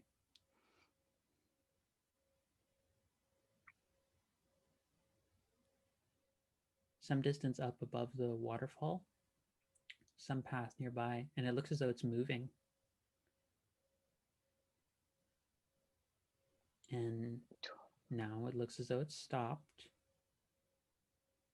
And now it's moving again.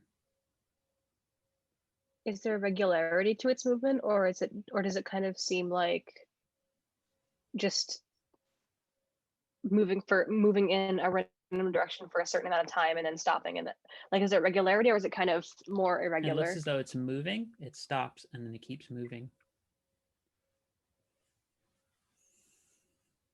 And it's right around this time that you hear just very faintly pierce. It brings you out, it brings your consciousness back to your body, but you hear it, everyone hears it from outside the cave. Something piercing through the blizzard and the wind. Uh-oh. I think we saw what happened with Serena there, I guess, right? Kinda. Not really her like leaving her body, but like You just see her, she's just kind of like spaced out for a bit. I probably like spaced for a second, right? Mm-hmm. Yep. I was kind of like, did you also hear that? Yeah. I don't know what it is. Okay. But... Let's find out what it is. I'll tell you all about my trip. Okay, someone who's not me, because I'm real good at being loud today. I say I'll check. And I'll just go to the cave entrance. And I'll kind of step out like let's say a foot or five, like 5 foot, 6 foot. I'll go from the entrance of the cave. And I'll just like try and look around, try and look above, maybe walk a little further. Okay. You know. Roll me a d20 to see how well you can see through all the wind and the snow. The conditions are still quite bad at this moment. Right. Yeah, speaking of which, Farron, can I borrow that thing, please? All right. I should never roll this dice. I took this dice because it was like frost and cool.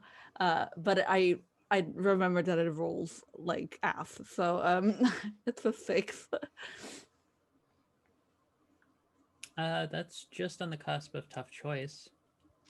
So, I'll give you these options. All right. Something about your environment immediately changes, or something else comes to the area.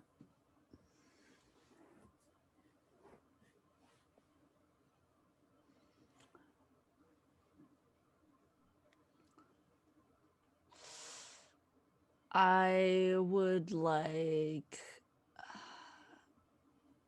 something else to immediately come to the area. Okay.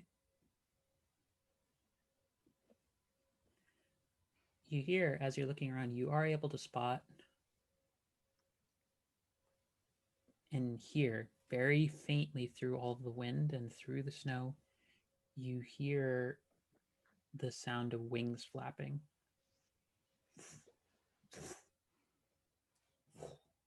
All right. Marbell, is that you?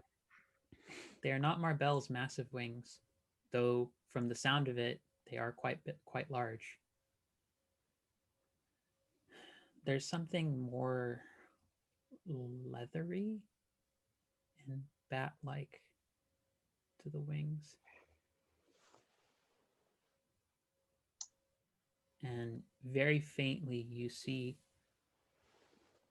trailing some distance above you, you are able to spot there is a long scorpion-tailed creature with a lion-esque body flying through the blizzard, heading off in the direction that Serena might have indicated where the artifact was heading. All right. It isn't well, heading my way? All right. That one is not heading your way. Oh, okay, cool. I look at However, him, just like, follow that as soon as we're done here. oh, that's appropriate. I just heard our new dog start howling. That's actually appropriate because you also, much closer to you than you realized, start hearing, ooh. Well, I can try and fix this. Are I you can just burn some more AP. Hold on. I just like I go a little bit back towards the cave, like very, very slowly. Even though I see these wolves, I think, right? You are starting to see 1, 2, 4, 5 wolves. All right, I'm gonna burn some more AP and wolf up again. All right. I just go back into the cave, and I have my hands like on this rock, like ready to close it whenever Serena's like done. I will howl back at them. Intimidatingly, or kind of like as a like hello, an acknowledgement, not necessarily a threat, but also saying like hey, just like saying hey, I'm here, and they can take that how they want. It if Howdian's moving back towards the cave and Serena's come out again, you see there are 5 rather large wolves that have approached.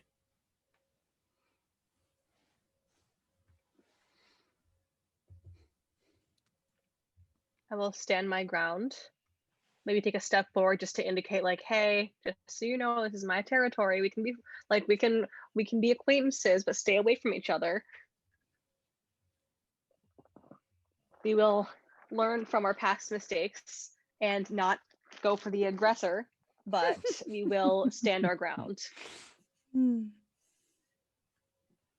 There's one who looks just a little bit bigger than the rest of them, like just like yelps at the other 4, and 2 of them start encircling you on each side. I will begin to growl if they're gonna do that. Okay, are they? I assume this It is in does an appear intimidating aggressive. manner. It is. Okay. It is in a much more aggressive manner. I will growl. I will puff myself up like a cat. Cat dog. Yes, and I will say to Halloran in her head, they seem to want to play. If you want to come make a show of it with me, let's see if we can scare them off. All right. And so I'll just like, before, like hackles up, growling with Halloran coming up behind me. yeah, like before leaving the cave, I like look back at him, and I just do a, and I take out my sword, and I drag it.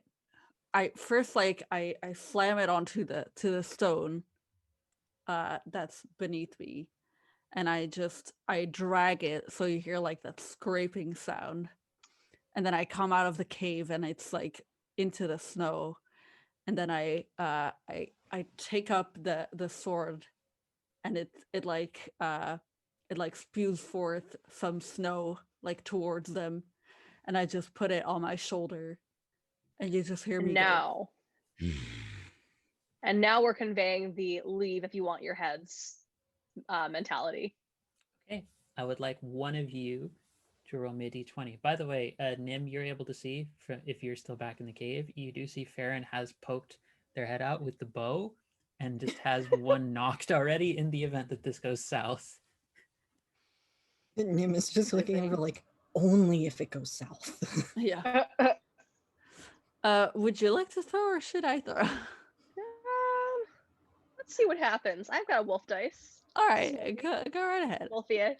Oh, hell yeah. That's a 12. It's not bad. Okay. So it kind of like hackles up, like full on growling in a "you better stay away or you will lose everything" kind of deal. Hi, Freya. The other 4 seem to. Hello, cat. The other 4 seem to like stand down for the most part. The head of them just sort of goes up to you, and she's about the same size as you are, and just sort of like puts like snout to yours.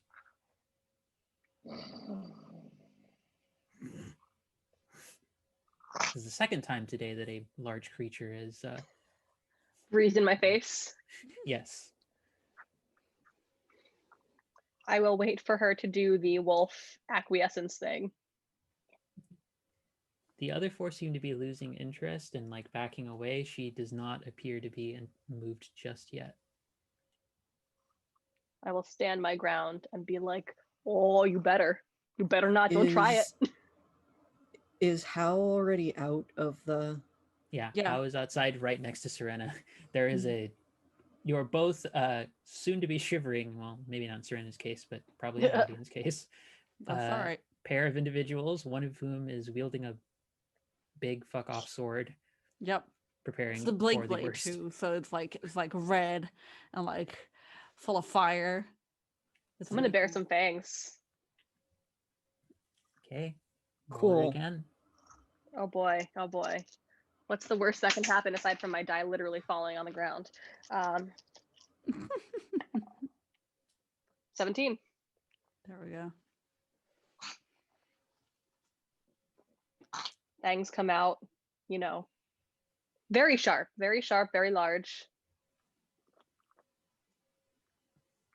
There is a tension that hangs in the air for a bit, just the sound of just growling and such. And you hear another similar cry to the creature that Howdian heard and saw earlier. This one is bigger. Oh, Oh, delightful. This one sounds bigger, and the moment that sound echoes out, the whole of the pack just sort of stands to attention, and they just start to head out. And you see that flying ahead of you, heading in the same direction at the top of the waterfall again, is a bigger one of these creatures with tail spines that are much more numerous, and there's almost a greenish sort of tint to the skin. It almost looks like mushrooms or something of that kind are growing around there, but they're white. interesting. Oh, many Interesting. purrs. Yeah, this cat is brushing her teeth on my face. If I see that, I just kind of like when the wolves turn away, I kind of like drop my pose and I just like I kind of give a soft punch to Serena's like thigh as a wolf, and I just kind of like, let's go, and then I quickly go into the cave.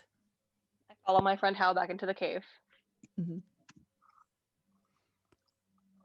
I kind of like to the rest of my friends telepathically. I'm like, so that took a lot out of me. I'm just gonna stay as a wolf. That's. I know was it's that? tragic. We're just gonna have to cuddle again. We're just gonna have to cuddle. Oh, the horror. Anyway, Hal, what were you saying? Well, I just say so that was a pack of wolves, but more importantly, there were 2 manticores that I saw flying overhead. So Yeah, about that. We're gonna need to follow them. wait, what? Why? I would like to recount everything that I saw on my little vision. So Control C, Control V, plot info. Yes, into our Control brains. C, Control V, plot. By any chance, does anything in the mountain specialize in illusion magic or invisible monuments of any sort? Freya, can you please not mess with the character sheet? Nope. Not that I know of. There is nothing remotely in that vicinity from Howdian's experience. I mean, there's not much of any magic out here, Okay. right? Is there? Who knows? I don't know. Because what I saw, I saw these snowflakes, but it wasn't like there was a structure or a place. It was just air. Interesting. And there were these individual snowflakes that were reds and green, reds and oranges, and one was kind of separate from the other, moving then stopping, then moving and stopping. I don't know what it means, but I know it's in the general direction of where our friends the manticores went. Okay, Interesting. so are we waiting out the storm and then heading out? I think that's a very good idea. Yeah, I don't think we would be too happy if we tried to weather the storm tonight. Do I know of anything of like what these snowflakes are meant to be? This is outside of your area of expertise, Hal. This It's is us, we're the snowflakes. All right. Yes. Um. They're very special snowflakes. Yeah. They're so special. Oh my god. It was Oh my right there. We god. had to. It- dangling, It was low right. hanging. Low hanging fruit. Mm-hmm. Yeah. So I just say yeah. We'd probably be best just hanging back here until we can continue. Serena, I loved your story of being lost in the woods. Oh, thanks. Yeah, it was like in retrospect, it could have ended very badly, but it was a lot of fun at the time. I can imagine. I did all kinds of dumb things when I was a young kid. Those yeah.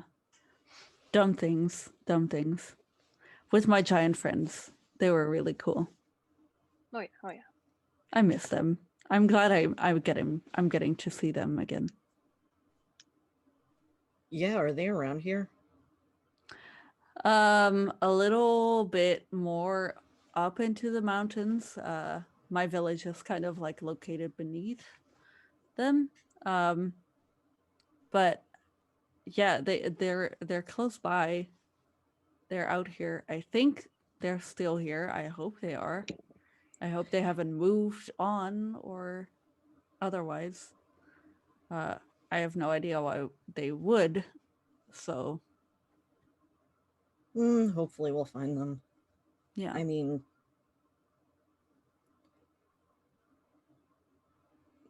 I was silly and ridiculous as a kid too. Anyway, Farron, dibs on the Aren't we all? cloak when we Aaron's not giving leave. up the cloak. No, my turn. Just get on. I Just think get that would be on. a very Farron thing. I'm making a call as your GM. That's a very Farron thing of like would not give up the cloak. Uh-huh. Valid. Oh no, that's fair. But That's Nim fair, is actually. sad. The Farron. That's Farron. Like, Damn. nope, if you want me to be able to swing a hammer and carry you, you're gonna have to give up that thing because I need it for my damn knuckles. Whatever would you do to stay warm when you have someone who can conjure fire? Mm. I'll just give Nim just a little nudge. Wolf shrug. If you are planning to stay the night here, it is going to be super cold. Someone's got to start fire in some capacity. I think I probably can from my days of experience in travel. I probably can start a fire. So I'll try and look for some wood outside and yeah, a lot of it is going to be pretty wet and really hard to work with. So I think the likelihood Farron of getting it has fire magic, right? Farron has burn as well. Yeah. Oh, So we could have spend Farron. the one. yeah, one for AP. sure. Yep. I mean, I'll still search for the wood, but he can. No, but, don't. but if you do try, it is mostly going to just end up like it is soaked at this point, or it is like the trees are like rock solid in terms of Yeah. how frozen everything are. I don't even know that the torches we have would still light without us drying them out. I can cut down a tree, but that's a little much. And also, I don't think that would help because it's probably frozen through. Yep. I mean, what we can always do is get piles of blankets. Everyone cuddle up with me. Farron will be fine because they have the cloak, but you and Nim can just cuddle up with me, and we'll try and keep y'all warm. Farron's only fine for 4 hours? Yeah, I think it was we put it for 4 hours. I will make a note. If they're spending for burn and for whatever they put in for the cloak, I think I set it at only like a building. I think it's 2. I think it's 2 for the cloak for the immunity. Yeah, it's 2 for immunity for 4 hours. So 2 of those for AP will be 8 hours plus the 1 for the fire, which will be 5. Yeah, so the 5 they'll use up for that, for all of that. We'll keep them through the night. I'm gonna need Nim and Howdian a d20 roll to see how you handle this. Mm-hmm. Puddle. Oh, would that be 12. still be at advantage or no? This one isn't. This is just a matter of, even with Serena's support, the weather is so intense right now, and it's just, you really only have the one heat source that's keeping you fine. It's making sure nothing's happening at disadvantage right now. All 'Cause if right. you were trying to sleep through a very cold night with nothing else to work with, everything would be disadvantaged. The fire is making sure that you're just fine. But this is to see how you handle it. What did you get, Nim? 12. I got an 11. Okay.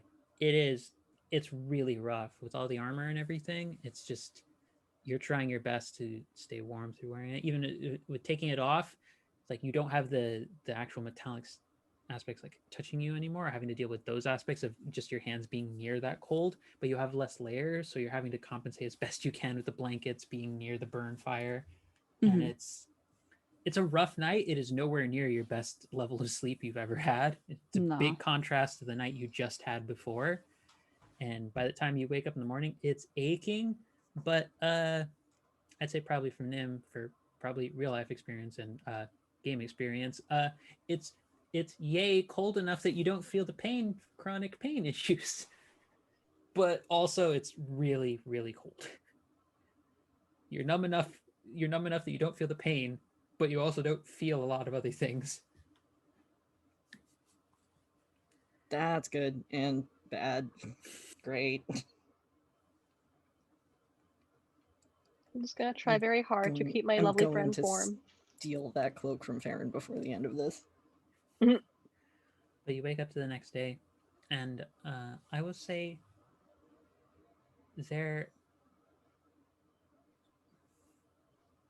Howdy, and while you sleep, there is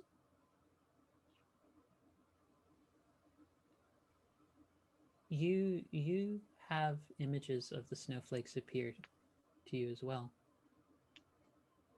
Okay. But the images flash quickly from the 5 to the 1, that as you awaken, you see the one snowflake has fallen and has stopped moving entirely. Oh, it's us.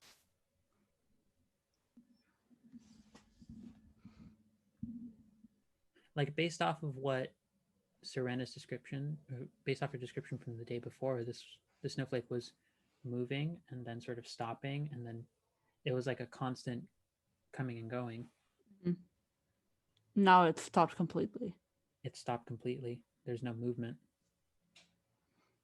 Do I know where? It's a bit of ways past the waterfall. All right. And so I wake up very cold.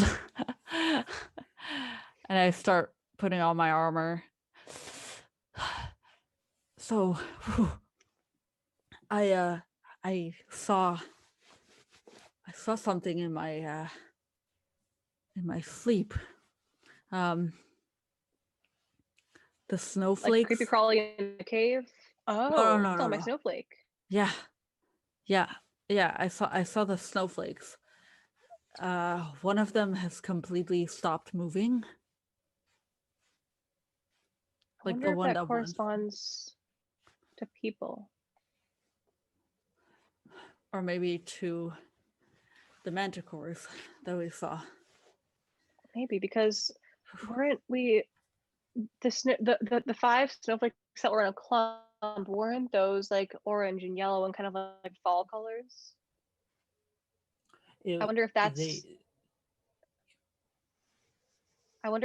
because of the boons that we've received from the maiden. I don't know why there are 5 instead of 4, but well, it was 5 in the 1 instead of. Oh, right. Yeah. But like, why a group of 5 and not a group of 4? But that's the only thing I could think of. If they were somehow us. We're not in. Yeah, we're not past the waterfall though. We're not. So I wonder if. Let's go find out. Let's go find out. I guess so. As we say at work, let's find out together. Hmm. Okay. Just as a note, because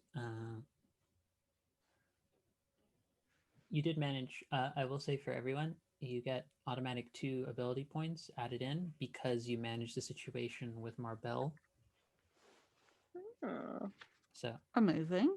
I have to remember to do that Love more that. often during sessions. But you see the two paths are, there's one that would take a bit longer going around, and then you see the waterfall itself. It does look like if you wanted to risk it, it would be the most direct path up. Oh no. You see the wolf look down at the big wolf paws and look up and just go, Can't you fly? Oh wait, you were just saying you're tired. Oh, do we I mean, I regain can. any? It would just take a bit out of me.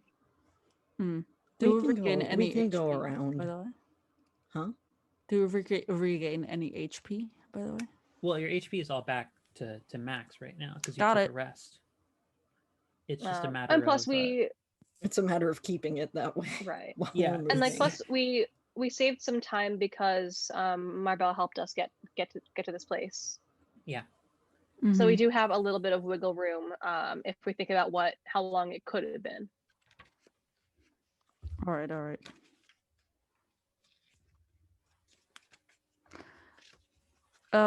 Yeah, no, I think we'll just take the longer way so we don't hurt ourselves. So I don't hurt myself. Yep. Please avoid hurting yourself in your own confusion. Yep. So Yeah. I'm going to need some suggestion of some kind to either prompt a roll or getting past the fact that as you are traveling, you do come across a section of the trail going around that, because of Howdian's experience with the area, you do, and I would say probably Farron's just general awareness of these kinds of dangers, even though they're not used to the mountains per se, you do reach an aspect of the trail where it looks relatively safe, but Farron just chucks a little stone, and while it starts getting repelled back by the blizzard a little bit, where it lands a bit ahead of you, you do see it just sink down beneath ice. Oh dear. It appears as though the next area, the next portion of the trail, has a very thin layer of ice.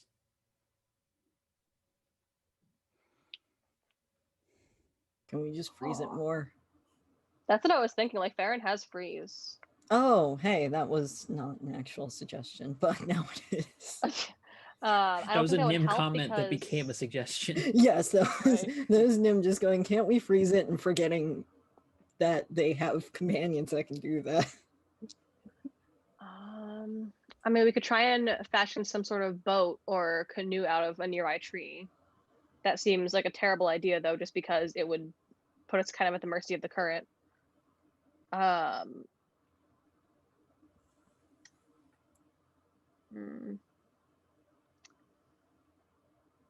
Are there any boats by any chance nearby, just already made, just waiting for us?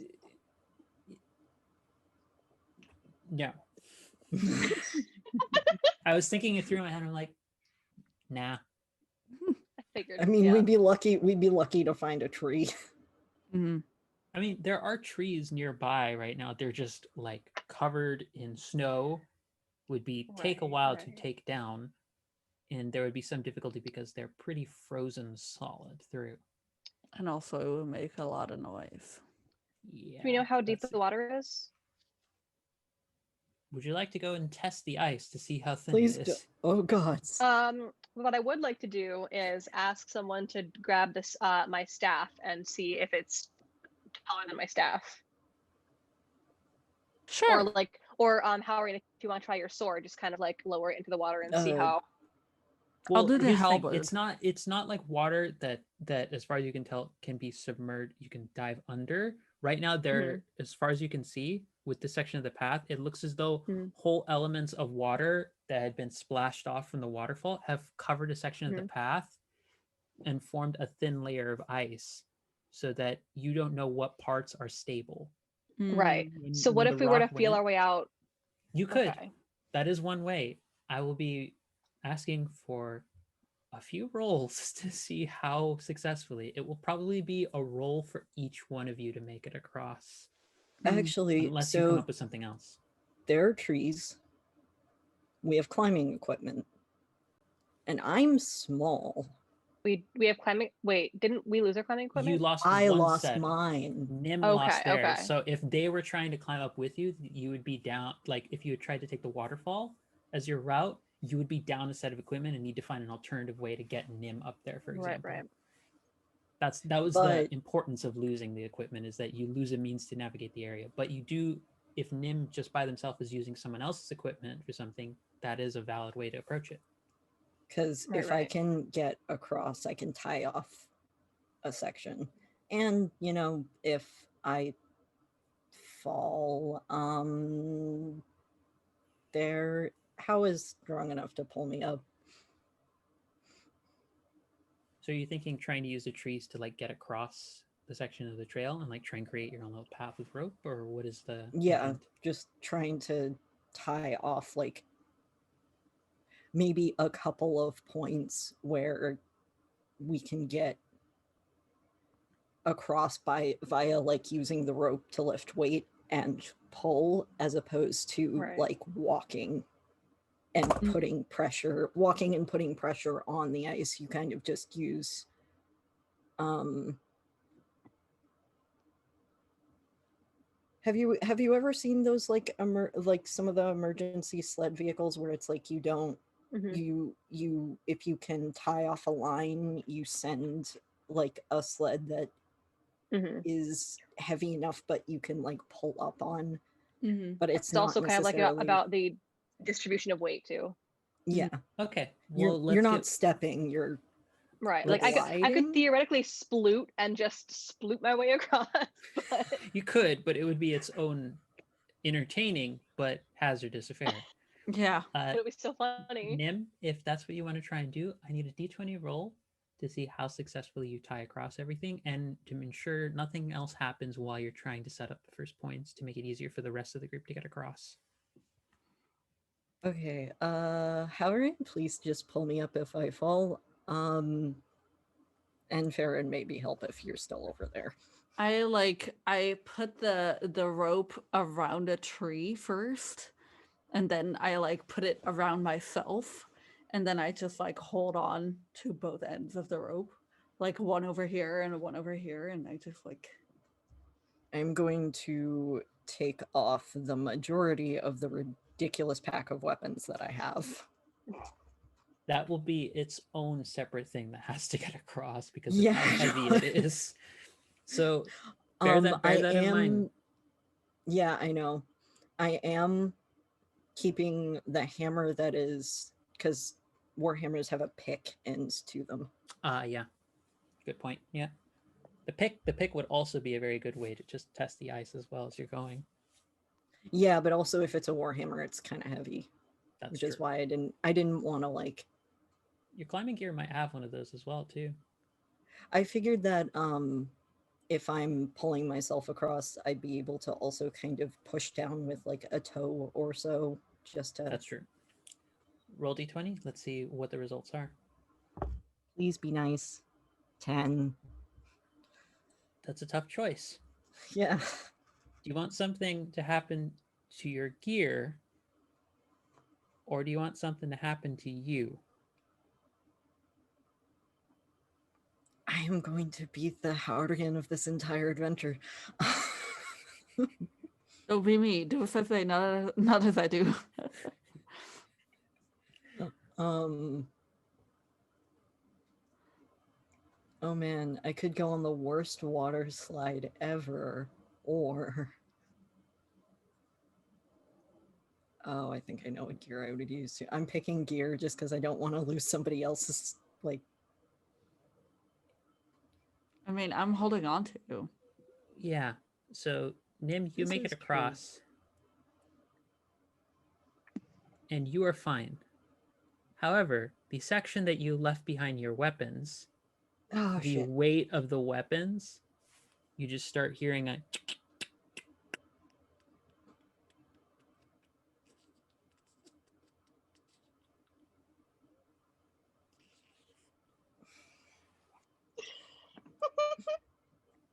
Your weapons are sinking into the water right now. Can I like pull the rope more taut so that it like doesn't sink as much? The weapons were left behind separately, and if you move away from it, you're going to endanger Nim, who you're currently keeping safe going across. So I'm going to try to get to a point where I can tie this off as quickly as I can, but and on my end, a lost cause. On my end, I just like look over to Soretta and Farron, and I'm like, guys, get that, please. Oh, bear in mind, Don't it's fall gonna in, be don't fall cold, in. and it's, you know, there's a big risk if a lot of your clothing and such gets wet and it's not dried immediately. There's things like frostbite. Mm-hmm. It's your call.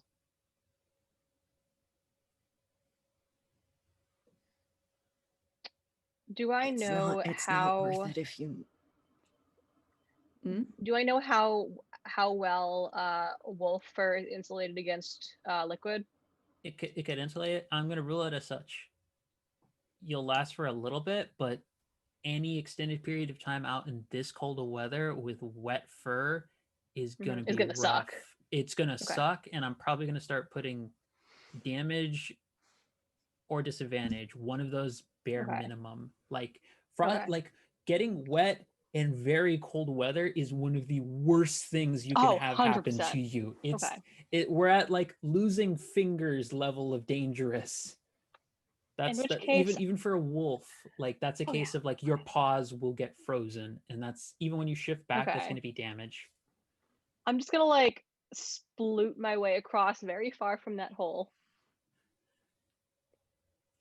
I'm just gonna try and sploot it. No. D20 roll. What could go wrong, y'all? What could go wrong?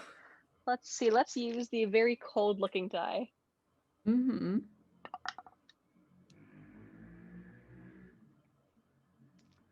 What was it? Well, it wasn't a 1. All right. Okay. All right. That's good. It was a 2. See, there we go. Okay, so but that's fine. here's what I'll have happen. You try and get across and get to the weapons. But oh no, I wasn't going to the weapons. I was going just across. Oh, you're just trying to get across. Okay, yeah, that's different. Okay, the weapons are pretty much a lost cause at this point. Yeah, no, I don't care. I was the okay. Weapons Good. can, I don't care So about the weapons. I'm gonna make your case be, because I think it's more interesting this way, for what you decide to do in response to this. You try and like flatten body yourself. Like it's move very all across amusing. The ice. It's very funny to watch. And it's funny to watch if it weren't for the fact that it becomes extremely tense almost immediately when you start hearing, as you get partway across, you start hearing bits of ice cracking, and you stop, and there's no more ice cracking, and you're like,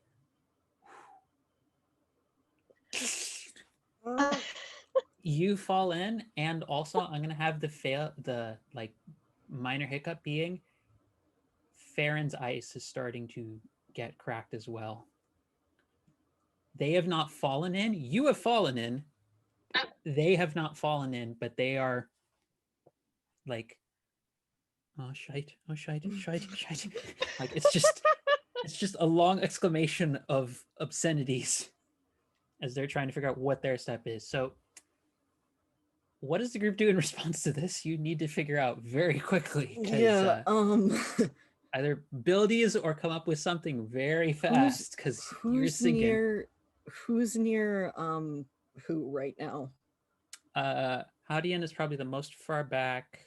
Then I'm holding Farron, onto the rope. Yeah. because Howdian is like making sure that you are stable enough to get across, and you've probably been able to tie it off.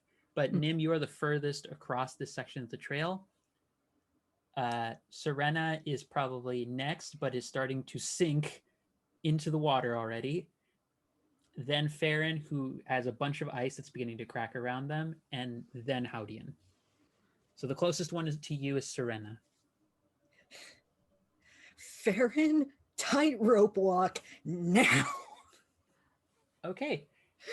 I assume they're a very acrobatic individual. I'm going to roll a d20 to see if they can very both daintily and acrobatically get across the ice before this gets worse. Because I have it tied off. That's a 17. They're okay. You just see them just pull Assassin's Creed across ice now. All right. It's somewhere between Assassin's Creed acrobatics and ballet-like dexterity of tiptoeing across, like very like the least amount of pressure possible. When I like hold on to the rope until they're across. By they I mean Farron. And then I look to Serena. I let go of the rope. And is she nearby to me? Serena She is currently trying to doggy paddle over towards yeah, the she other is side. she's actually probably in this moment of panic, she's actually doing one of the worst things you can do when you start sinking in water and trying to like rapidly like move, which is actually in contrast to what popular belief, as far as I know, idea. it's actually really bad to do that. Like you have to actually kind of like stay calm and like very like keep yourself like level, but everyone panics because the shock. Yeah. And it's actually the worst thing you can do. Don't let go of the rope. Don't let go of the rope. It's tied off to a tree. Just don't let go of the rope. As far as like range goes, is she like out of range? Is she near me, nearby, or is she? I'll say nearby. All right. That's cool. Then I'll blink towards her. And I want to. Can I blink with the rope in my hand? You could. Bear in mind, you're probably taking the rope with you. Yeah, that's fine. No, that's fine. I'll wrap it like around my arm, and then I'll blink towards Serena, and then I'll take her under my arm, this big wolf, and then I have it around my arm, and I just look to Farron and Nim, and I'm like, pull. So, okay. I need a d20. You can either have me roll for Farron's input in this or Nim's input in this. It's up to you, because I'll roll for me. Okay, roll. Nim, you'll decide the course of how this plays out. Don't tell my dice that. Definitely don't tell my dice that.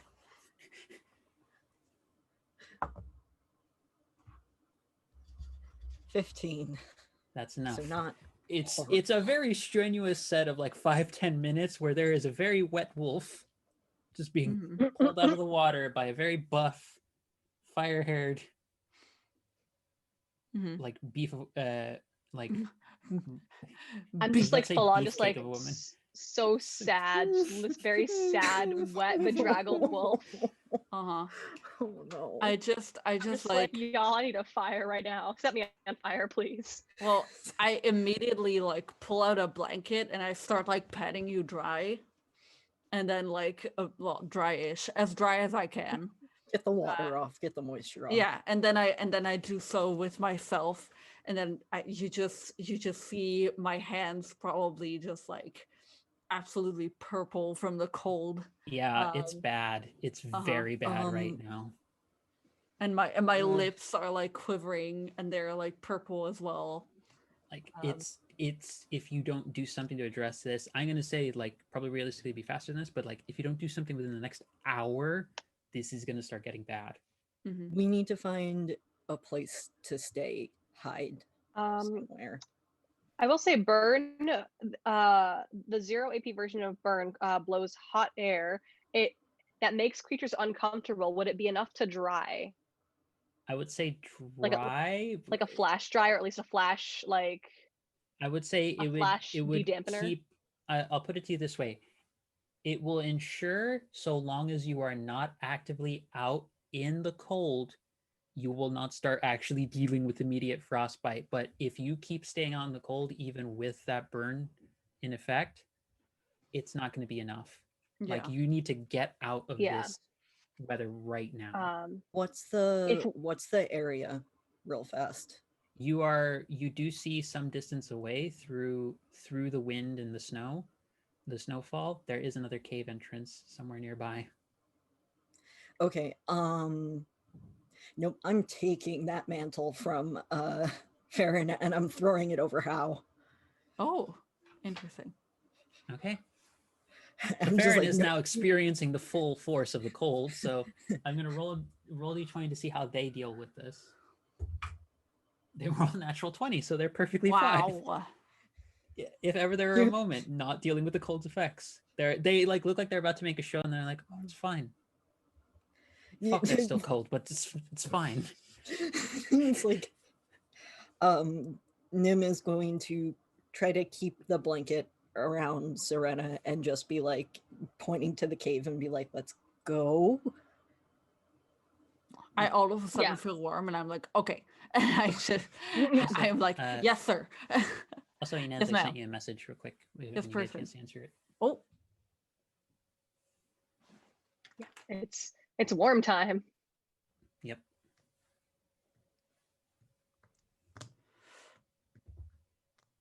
yeah. I started leading the people toward the cave.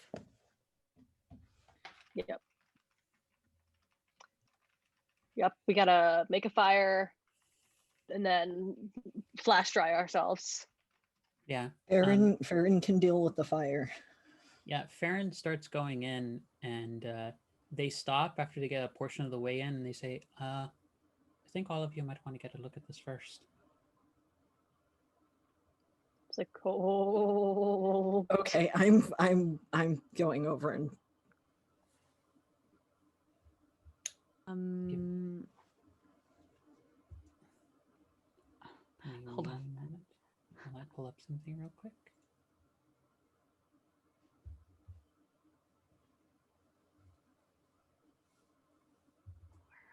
Where is it? Oh.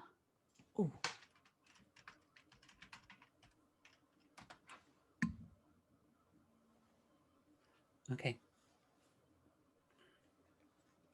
You move in deeper into the cave, and the cave is quite substantial in size and shape.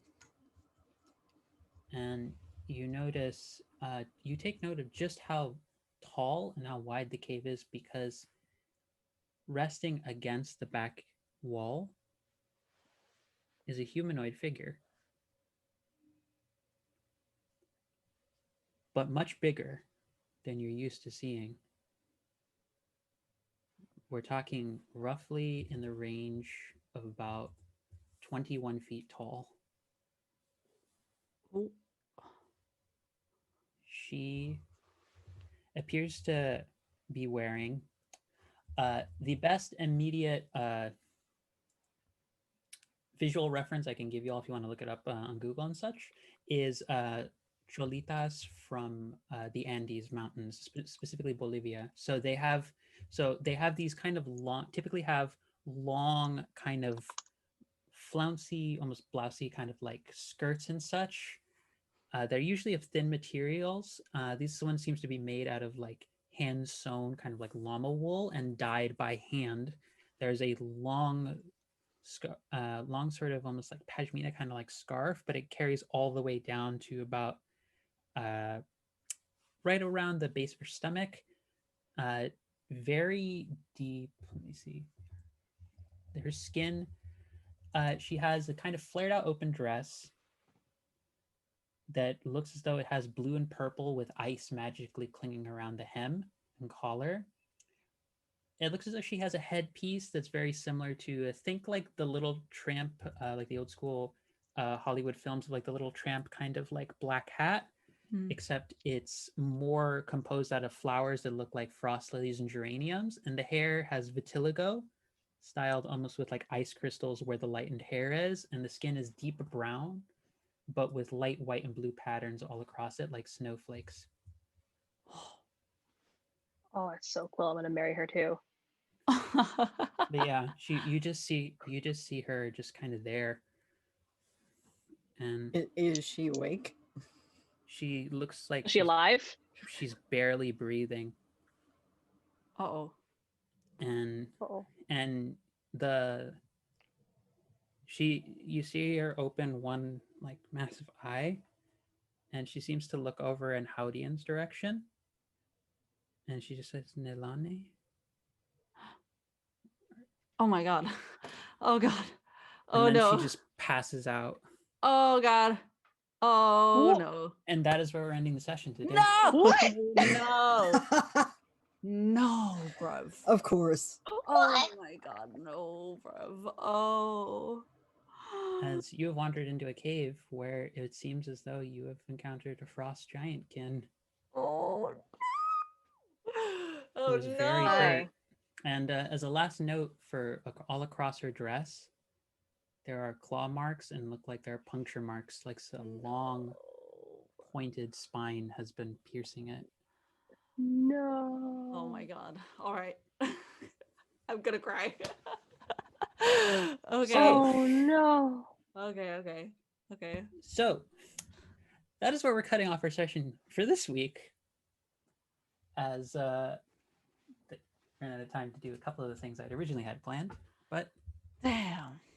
y'all managed a dragon encounter and now get to see what's up with who's Nilane and Whomst? I don't know that. whomst is this, and Whomstida. why does the name come up when Howdian is referred to? Huh? So, with that being the case, thank you everybody who took the time to tune in for this very harrowing frosty encounter with a lot of nature that Oh my. you all can thank my environmental education partner for giving me all the resources to plan for. Amazing. So, that we out of respect for everyone's time, if you can, just go around the table one at a time and just tell folks who you are, where we can find you, and hype up any sort of projects that you have ongoing or coming up, streams or what have you. So whoever would like to take the initiative, or if we're going to do that awkward thing, I will just start calling names. I guess I'll start because I started back. I started at the beginning, so I'll start again. Hi. Hello, it's me, your friend Inez, very distraught about what just happened. But it's fine. It's fine. Anyways, hi. You can find me everywhere on the webs, at Inez666 or the underscore behind it, because some people like to take my usernames and I don't like that. But you know what? It's fine.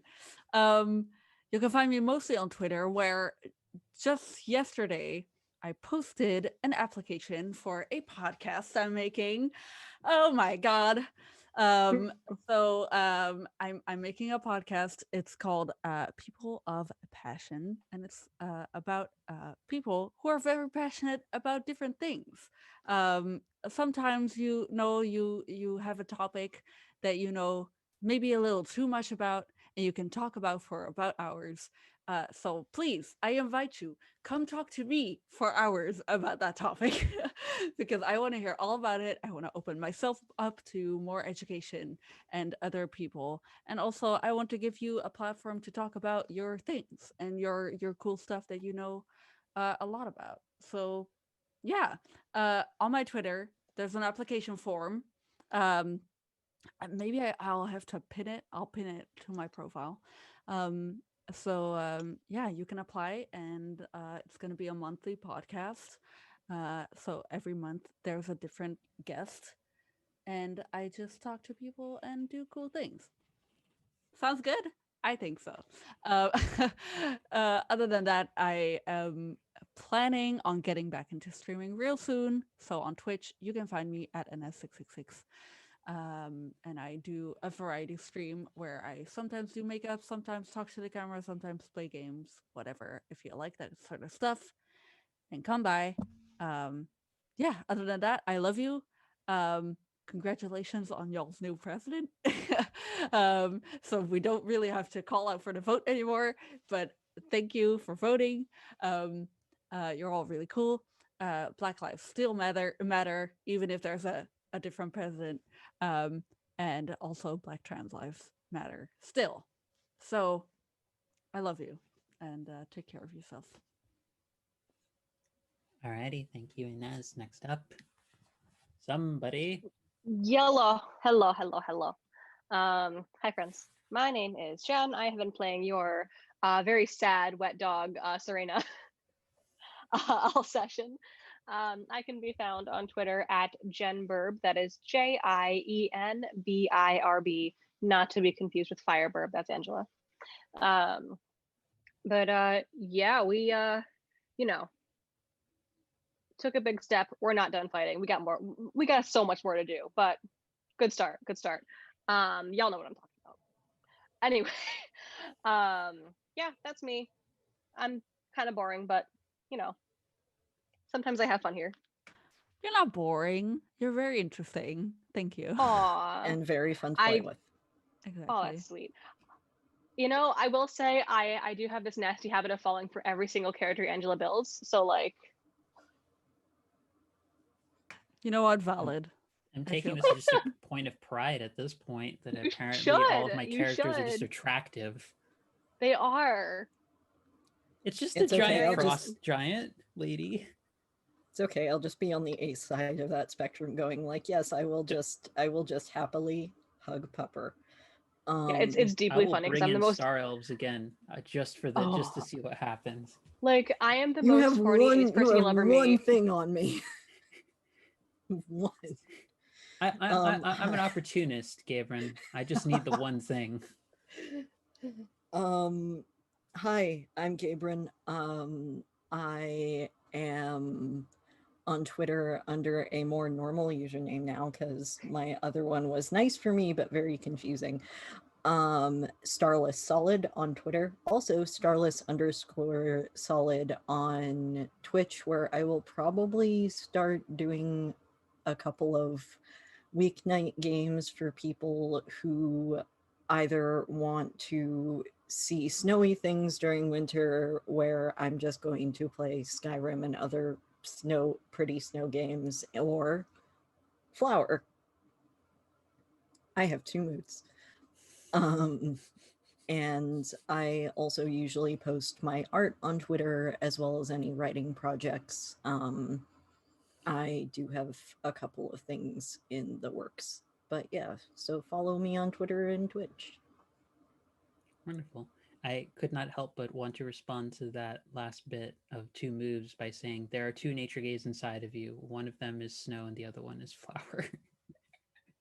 Hello there, everyone. I am your often sarcastic, sometimes seductive, always planning and mischievous guide here. I'm Angela, otherwise known as Phoenix24Fem on Twitter, or Philosophem over on Patreon, where I have now 146 pieces available for viewing. Half of them are patron locked, and the other half are open for public views, as I'm a professional writer and poet. I am a member of the online collective media publication Art for Ourselves, which is entirely QT-POC led and writer based. I am part of the Wild Cards group over on the Wild Flesh campaign for City of Mist RPG on All Nerds here, where I play a death doula who has a deity of rebirth and the spring inside of them that is also has the wonderful title of our Lord of the Flayed Skin, which is one of the coolest titles I've ever been able to say. I am also on every other Friday over on Utopia, playing the Chimera RPG with a bunch of other QT-POC and fantastic people over there, where I play a transillusionist reality and body warper because I have a brand and I stick to it. That brand has a lot of gay in it and a lot of trans in it. And also, because this is going to be coming up real soon, Fuck Cancer Roll Dice is having a bunch of different games in support of said charity and such, and I'm going to be one of the GMs for that, where I will be running Quest, where I will be running a cooking competition, where I have a fantastic array of judges, and yes, there will probably be a lot of Great British Bake Off and chopped references to either the NPCs or just what they have to do, because food is my other brand, because that's who I am. So that, and I'm a musician for hire, one half of the Queerly Yours relationship podcast, and I just write and do a bunch of things that I don't realize are happening until I say them all out. So that is me.